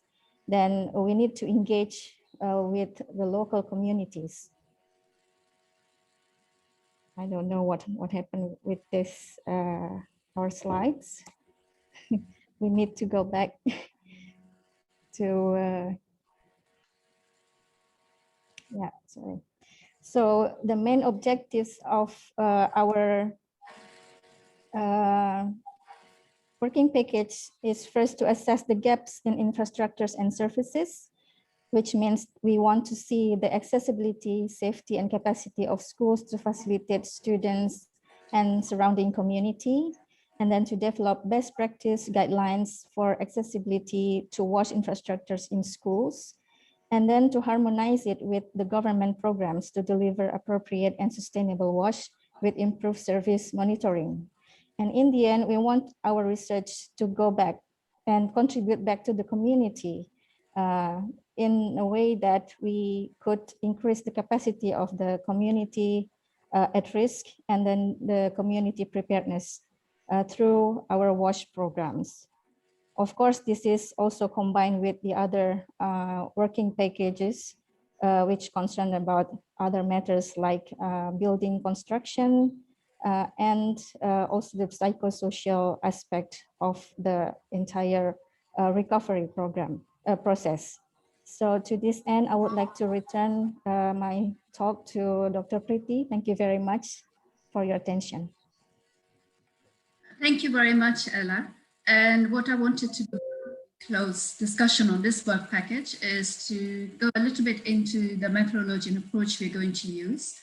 So we're going to use mixed methods, and this is important with water sanitation because it is not just about the physical infrastructure, but we also want to understand and learn about perceptions and interactions and use of this infrastructure. So COVID permitting, and we are looking at COVID secure ways of conducting field work. But what we'd like to do is do an observational transit walk, where as a team, we would collectively walk around the schools, both for our colleagues to understand the physical kind of integrity of buildings, but also to look very carefully at the water and sanitation facilities. So to give an example with sanitation facilities or toilets, we'd be looking at things such as segregation of toilets, lighting, whether the door handles work, whether the toilets are well ventilated, all those little issues which has a huge impact in daily life. For example, in water source, we look at issues around where are those water sources? How clean is the environment? Is there potential for spread of disease? Combined with that, we would like to jointly conduct focus group discussions with teachers, parents, and students to understand what their day-to-day challenges and barriers are around water sanitation facilities, whether it's in the schools, whether it's in the homes. And we also want to do a priority mapping exercise to understand what are the top needs, aspirations, and priorities of various groups, just to make sure that our joint intervention is aligned with their needs. We would also like to conduct stakeholder interviews with contractors, NGOs, people who are actively, people like a lot of you have joined us today, who are very actively involved in delivery of infrastructure, to understand what are the challenges you face, what do you think are the opportunities for scaling up WASH interventions, Are there any kind of challenges around practices and standards that we need to consider?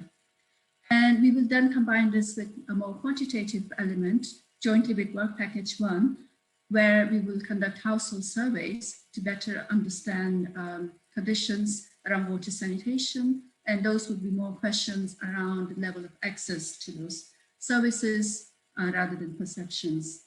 So as you can see, this work package not only cuts across other work packages, but it also integrates mixed methods and a range of tools that we will use to make sure that water sanitation intervention is part of the integrated intervention package.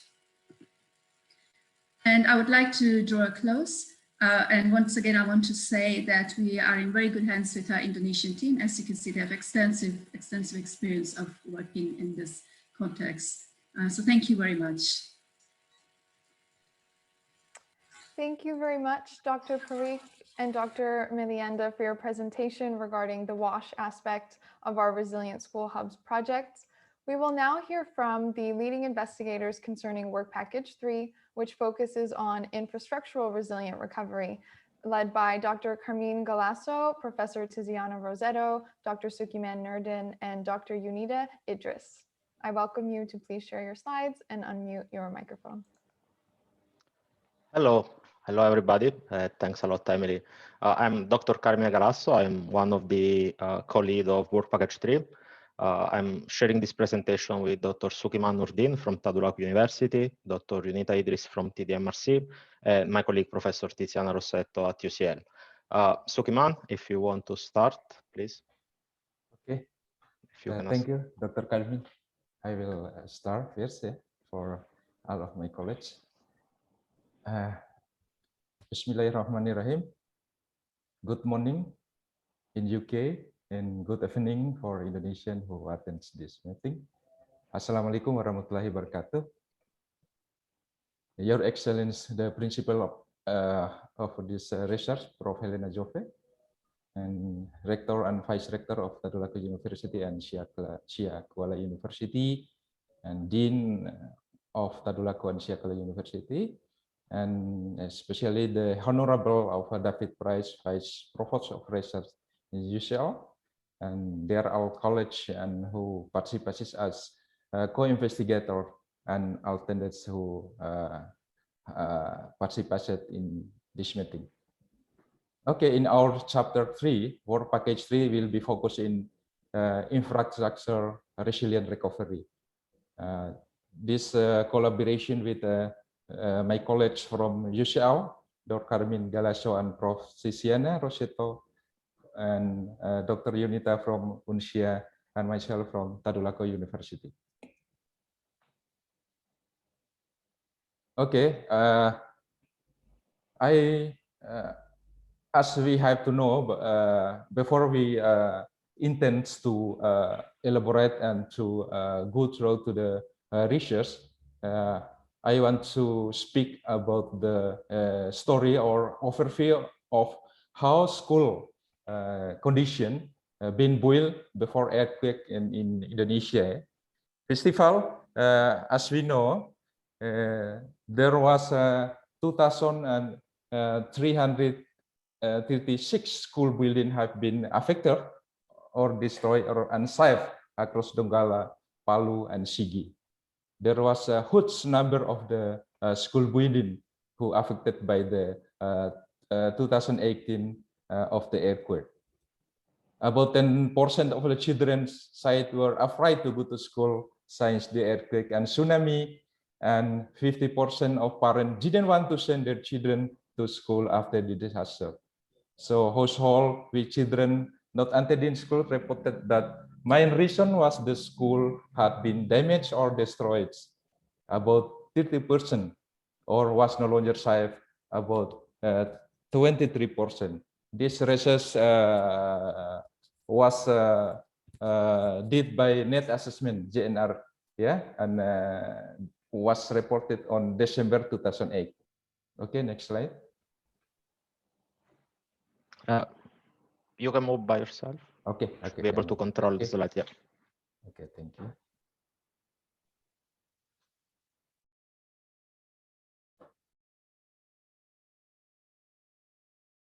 Sorry, Dr. Karmi, I can control it. Yeah, you should be able to control it. Okay, thank you. Try now.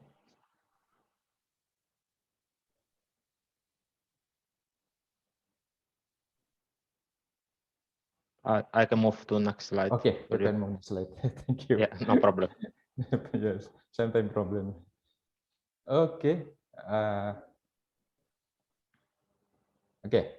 Yeah, I want to offer for you how to school by have been construction in this region. Yeah, not just in the region, but generally in Indonesia. Yeah? I was separated in 4 or 5 age. Yeah?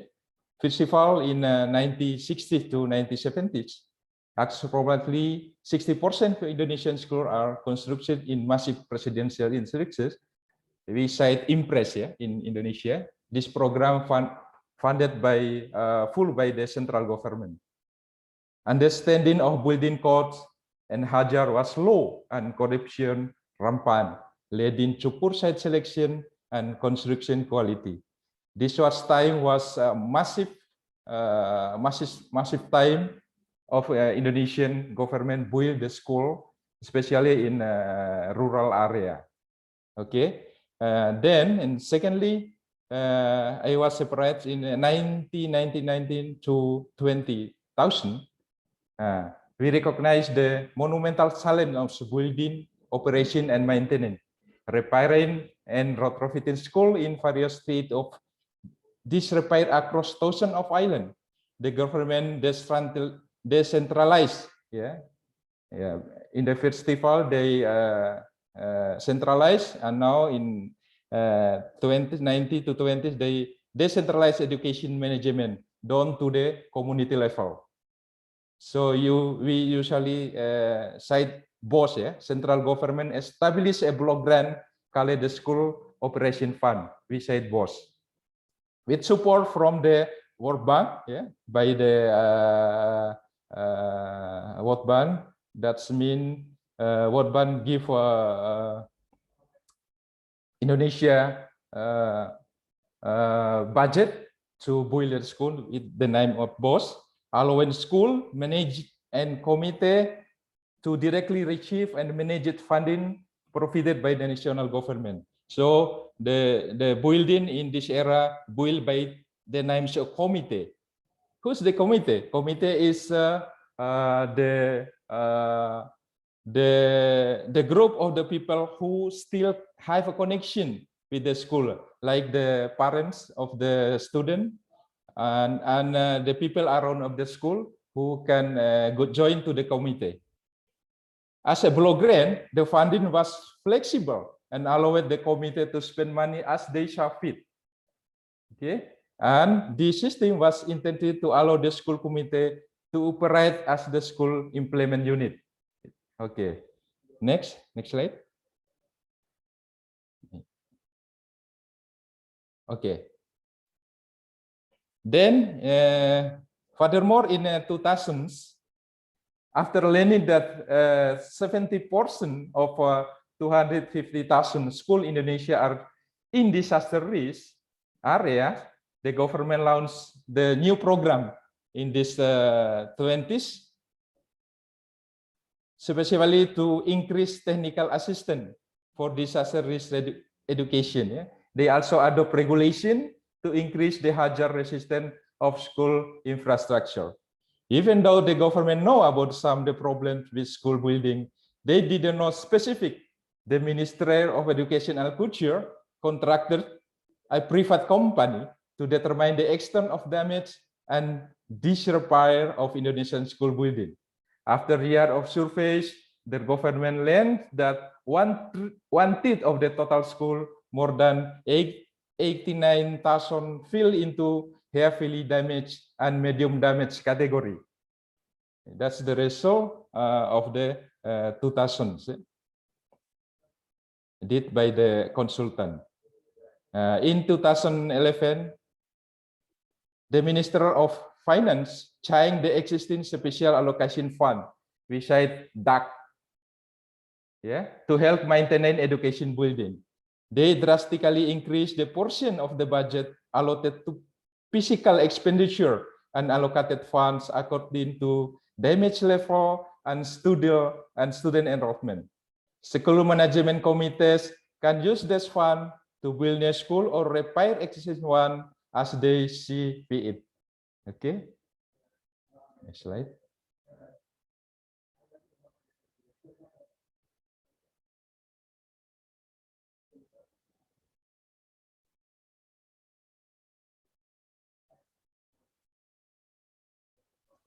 Can you see it?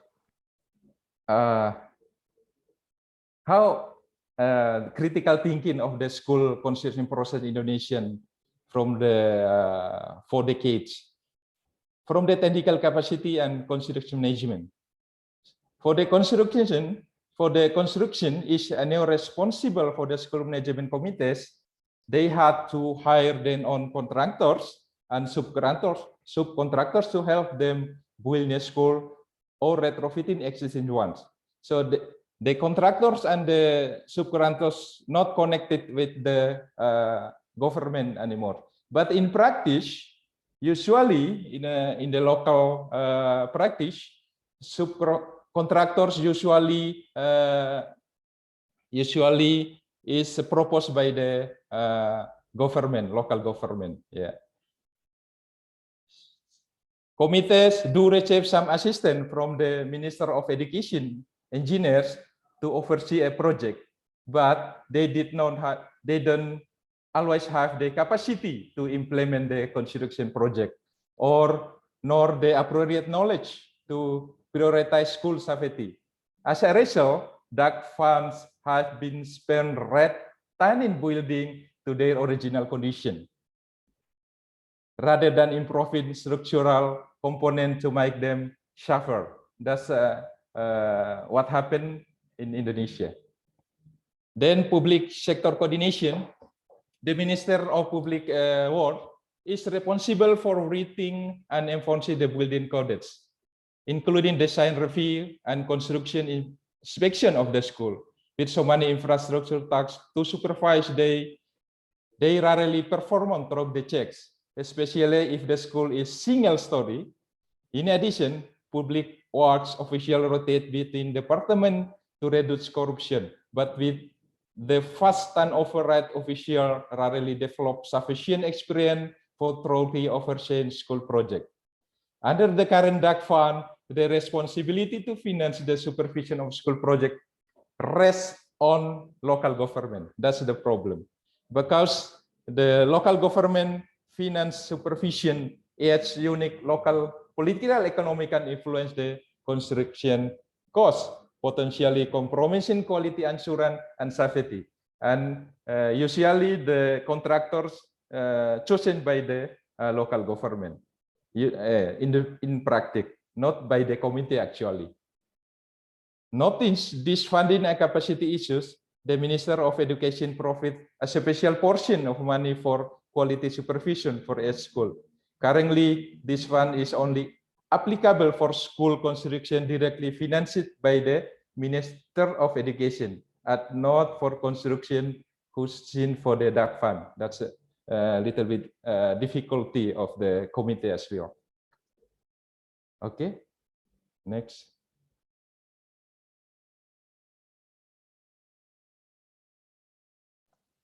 Yeah, the last one I want to critical thinking about construction speed. Yeah, this is very problem. To compound this challenge, the speed at which school management committee must spin DAC fund has pressed school committee to implement project faster than they are capable. Usually, they just have a limited time to build the school and to use all of the budget. Even time is just 2 or 3 months, they have to spend the budget. Special allocation fund must be completed in the 3 months to retrieve another allocation of money across all sectors. Other departments relying on DAX fund for education material.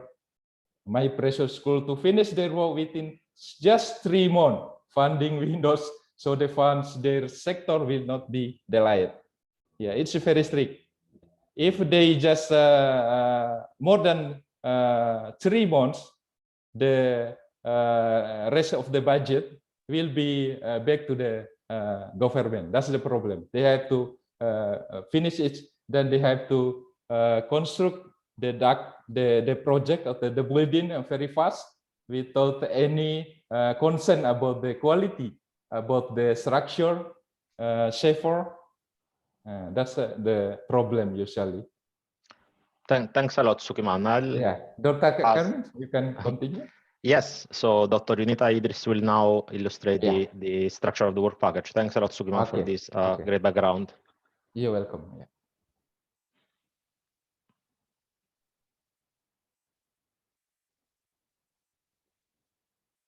Yunita, if you can unmute yourself.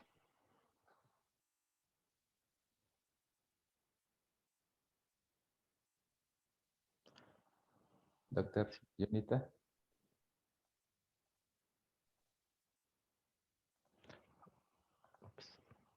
Maybe Yunita, I'll share the slides and I can move the slides for you.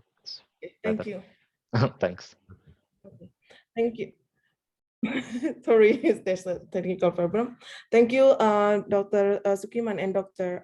Carmines Galasso for giving me a time for a briefly explanation about what we will going to do with work package 3. So mainly there are two tasks for the work package 3 about the investigating exposure characteristic and physical vulnerability modeling of school infrastructure in Palu or maybe in Central Sulawesi, and then we're going to have the next task, which is about the investigating resilience and improving physical solution that involve an activities of assessment of typical vulnerability and vulnerability reduction measure of each structure. I think I need the next one. So to start with, we're going to have develop the school typology and the damage. Then that we have from the preliminary survey that had been done by TDMRC and EVID in 2018. And then we found that there are two main typologies for school building, which are confined masonry for the single-story building, and then reinforced concrete structures for the school building that have like more than a single-story building. And we also developed, so I just jump up to the school distribution map, and then we also develop the school typology, and then we developed the school damage distribution into two different So for every location, we will have three different map for the school damage distribution for elementary school, for junior high school, and for senior high school. And the map of the school damage include the information of the level of the building's story and also the level of damage. And most of the data that we taken from the BNPB. And also from the based on the preliminary survey, we also identify the typical damage of each typical construction, which can be like conclude for the out of plane of the confined masonry structures that cause the decreasing capacity of the wall to carry the load, then followed by the roof collapse. And also for the in-plane failure that cause cracks that going through the spandrel and the tie columns, which could cause However, the data is insufficient to come up with the characteristics of damage that could be happen in the multi-hazard scenario. So further analysis and further investigation is really important. So that's why that's why we include that in the activities of the work package 3. So further explanation for this project and for the aim and activities in the work package 3 will be presented by Dr. Carmina Galasso. Thank you. Thanks a lot, Unita. As Unita just said, so empirical data are not enough to build a reliable vulnerability model for those school buildings in Palu. So what we are planning to do together with Unita and Tiziana and our collaborators is to develop a multi-level framework where we essentially start. So this is successfully built on a previous project that we carried out together with the MRC, Inspire, funded by the British Council. And the idea was to start with a rapid visual survey through a mobile app that we developed within the previous project, together with local partners in Indonesia. Then based on the results from the rapid visual survey, we can define an archetype school building for which we can conduct advanced nonlinear analysis for multiple hazards. And based on that, we can provide recommendation, for instance, in terms of retrofit of those schools, but also in terms of improved design and build back better for future schools. And really a key component of this work package is capacity building with local partners. As I said, I'll go fast on this, but we will develop some of those very advanced numerical tools, some developed at UCL by Tiziana and our collaborators within previous project, that are really state-of-the-art approaches for tsunami modeling, of vulnerability modeling of buildings. And we will use fragility and vulnerability type of models to recommend different type of retrofit alternatives. And also we will use multi-criteria decision-making to look at different criteria and to really identify the best performing alternative. Tiziana, if you want to say something more on the... Thank you. Beyond just the sort of interventions on the physical structures, which sometimes can be expensive, but we also know that there is a significant risk to life from non-structural elements, so falling objects, etc. And so we'll be also holistically looking at these as part of the intervention recommendations we'll be conducting. Catherine? Next slide, please. Yes. Yep. So we have a long history of working in different communities, providing training on different aspects of physical vulnerability, from surveying buildings to conducting analyses. So what we are going to do is provide training sessions and workshops for local engineers and communities, and also integrate some of our approaches or techniques and knowledge, hopefully into educational campaigns to be integrated within some of the school curricula. Thank you. Thank you, Tiziana. Stop sharing.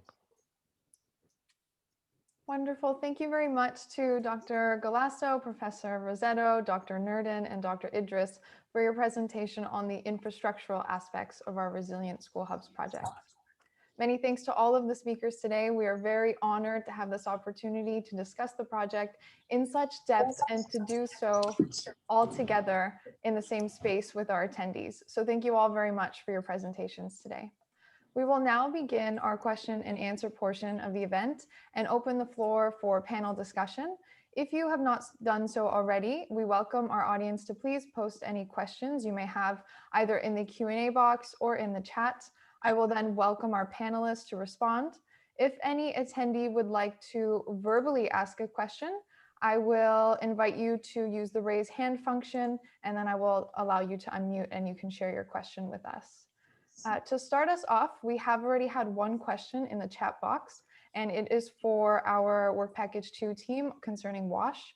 So the question is, for the WASH facility, what is the best ratio between people and the sanitation facilities in normal conditions and in the context of disaster affected areas? So I welcome Work Package 2 if you want to provide an answer there. Do you want to kickstart with guidelines and standards, and then I can add if needed? I answer that? Yes, okay. Thank you for the question from Pak Ngadirin. Sorry, I need to. Okay. Yeah, so the question related to the ratio of wash facilities in schools. Of course, we haven't, this is actually our own personal question to start with, because we haven't had any idea about the standard of the wash infrastructure in general, yeah, not necessarily only the toilets or the hardware infrastructure, one part of the infrastructure of wash. But we realized there should be a big gap just by looking at toilet ratio. So it should be around 120 in our thoughts about the ratio of the toilets for schools. And if we compare it to the Indonesian standard for factories, for example, the ratio for female toilets is 1 to 24, and for female is 1 to 40. And it's not even enough reaching that standard yet for the school condition. Let alone for the other infrastructures like the water resources and everything. So we need to, this is why when I presented just the objective, the first objective of our research here to explore this baseline condition of the schools, especially the one that was devastated by the disaster in Palu and Donggala and city of Central Sulawesi. Thank you. And just to add to this point, I mean, this is why we've designed our work package in the way we have. Because we're still muted.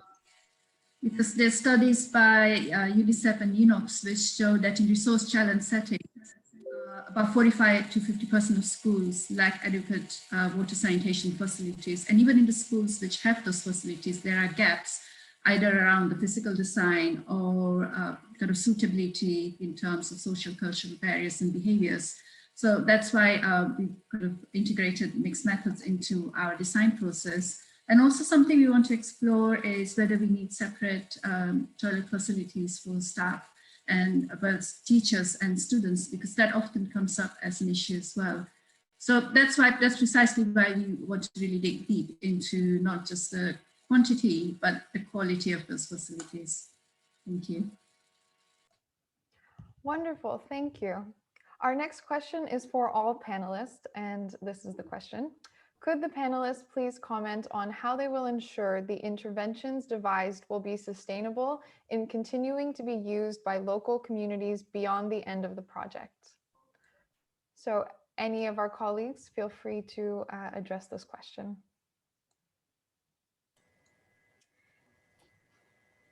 I will. Yeah, maybe I could start and then I'm sure others might want to add to that.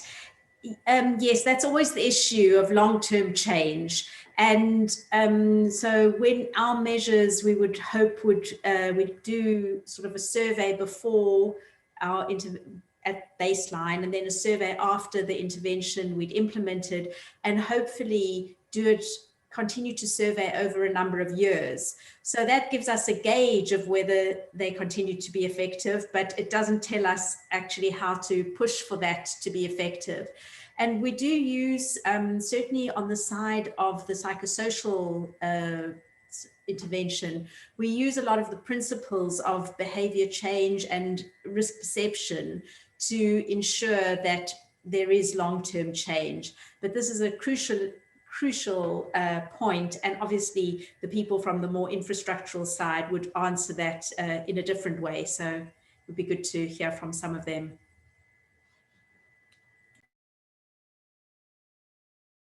Should I go next or? I add some?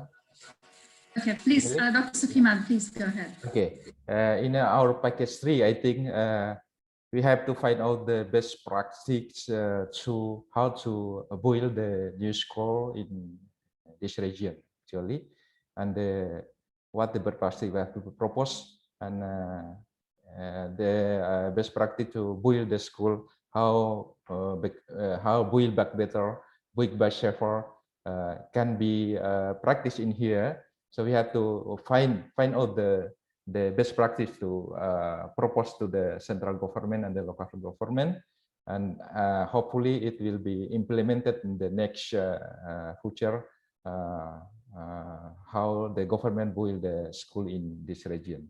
That's it for my addition.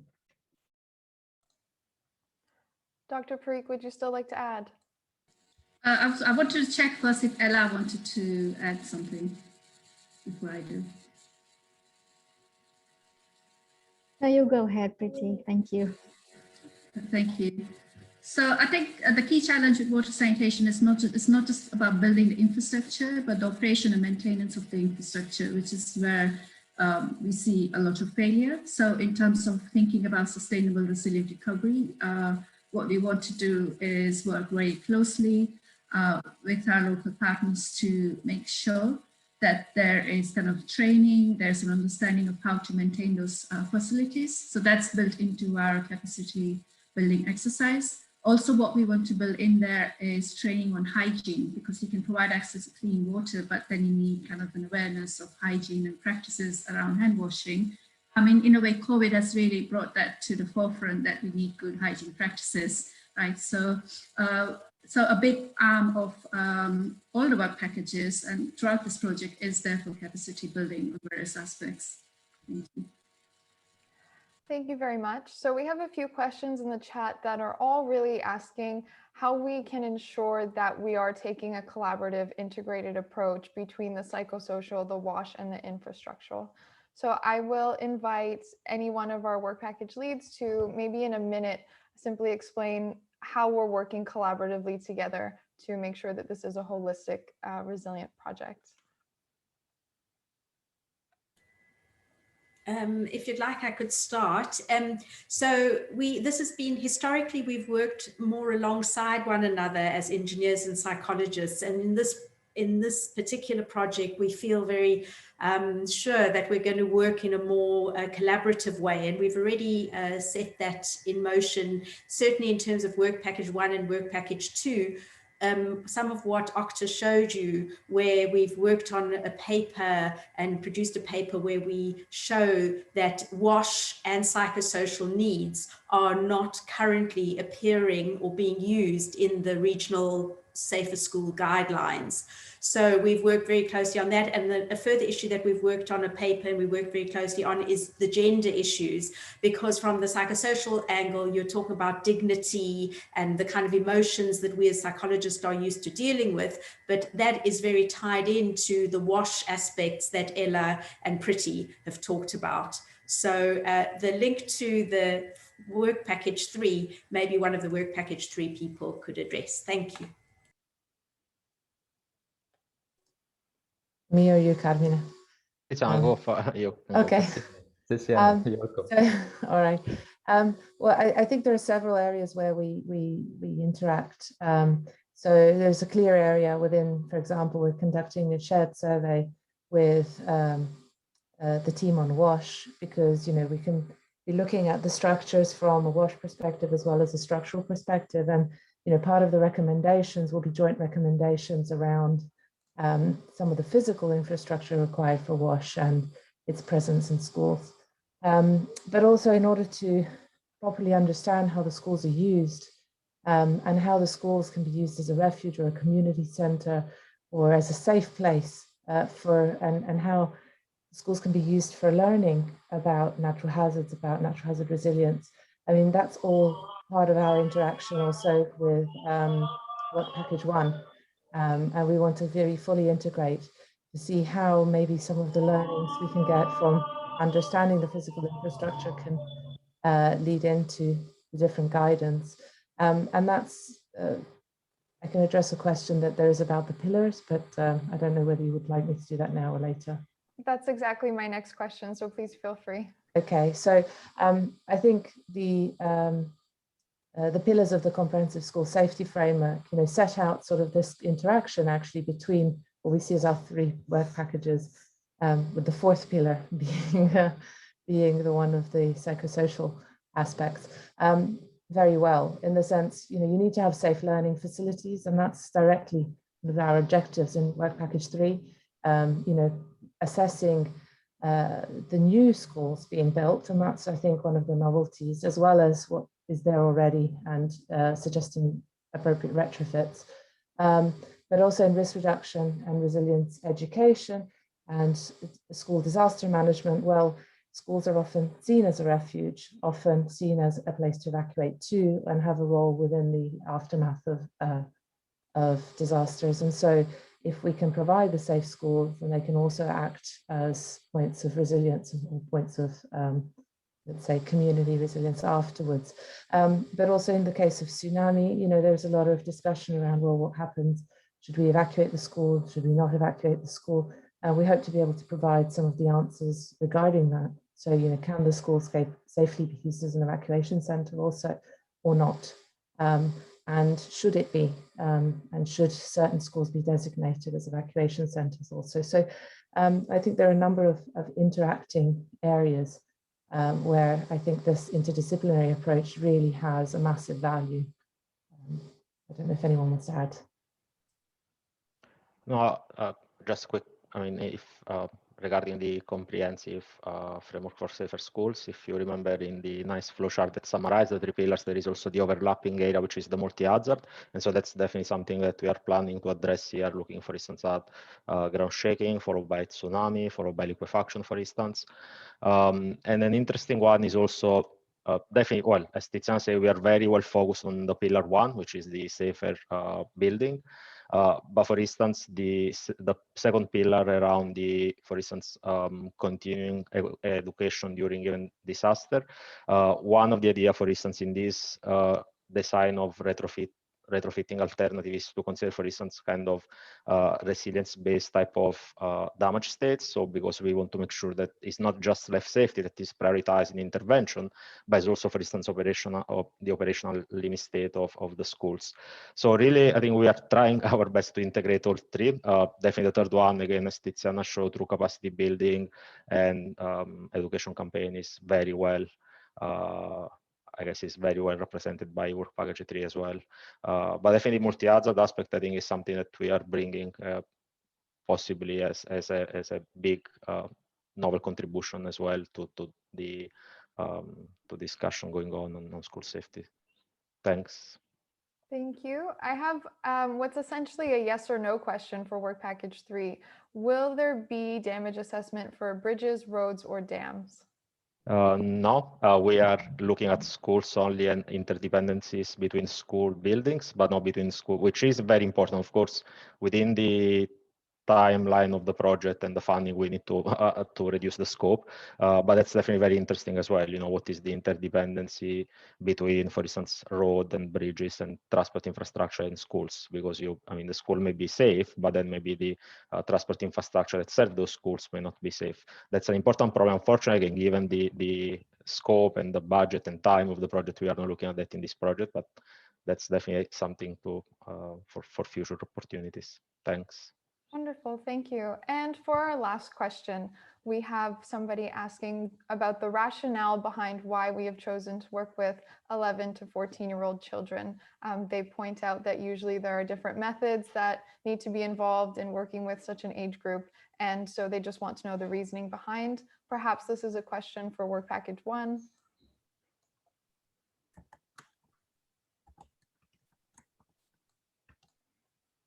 Yes, I can answer that, and I think in some ways it's a question for work package 1 and 2 together, because it was our thinking very much that 11 to 14-year-olds would be very concerned, particularly the girls would be very concerned about wash issues, and would be quite impaired in returning to school with the mixture of destruction of toilets, etc., as well as that being an age where many girls might potentially drop out of school. So in fact, that very much speaks to work package 1 and 2.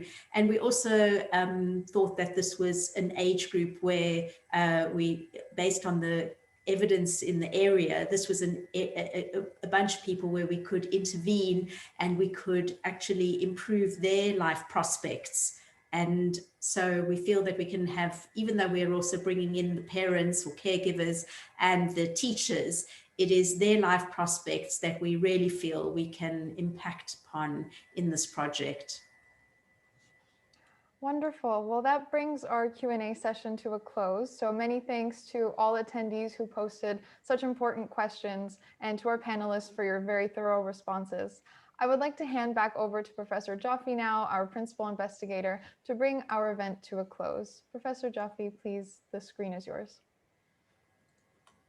Would you share, please? Sure.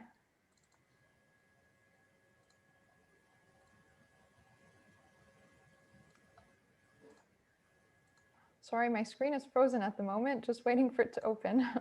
Oh, I see. Okay, got it.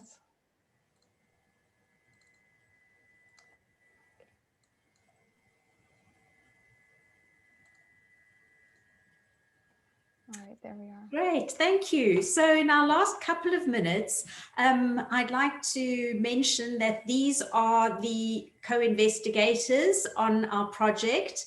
And many of them, in fact, I think all of them, yes, all of them are on the panel, so you can see them in person today.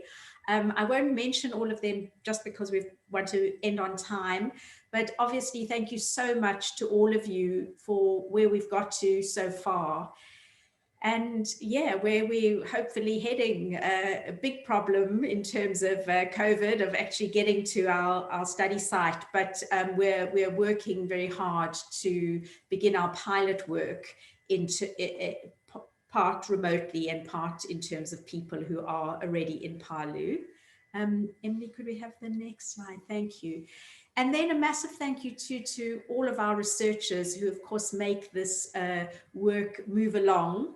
And particularly to Emily, who has been an excellent host for us today, facilitator, and to all of the rest of you who continue to work on this project and with whom we're going to develop very close ties in the future.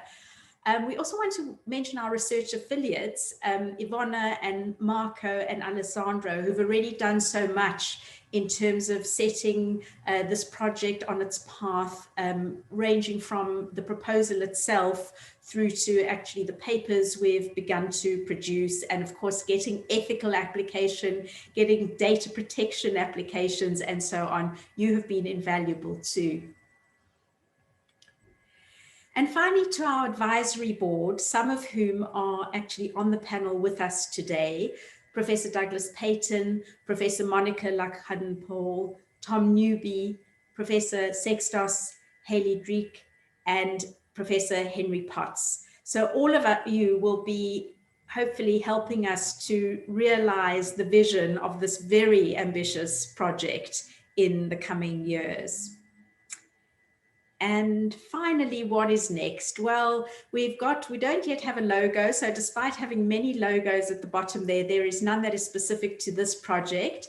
So we'd be very pleased if you'd respond once we put out a logo competition to all of you.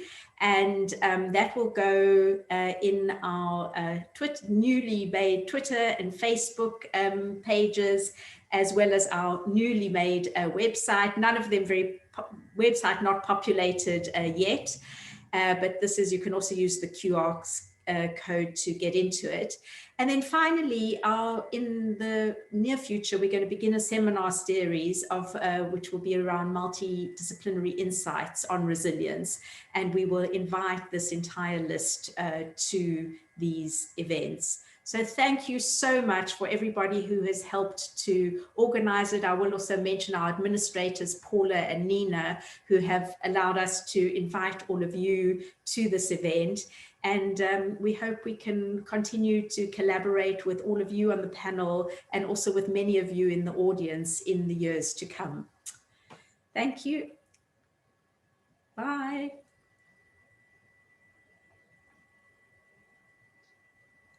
Bye, everybody. Thank you for coming.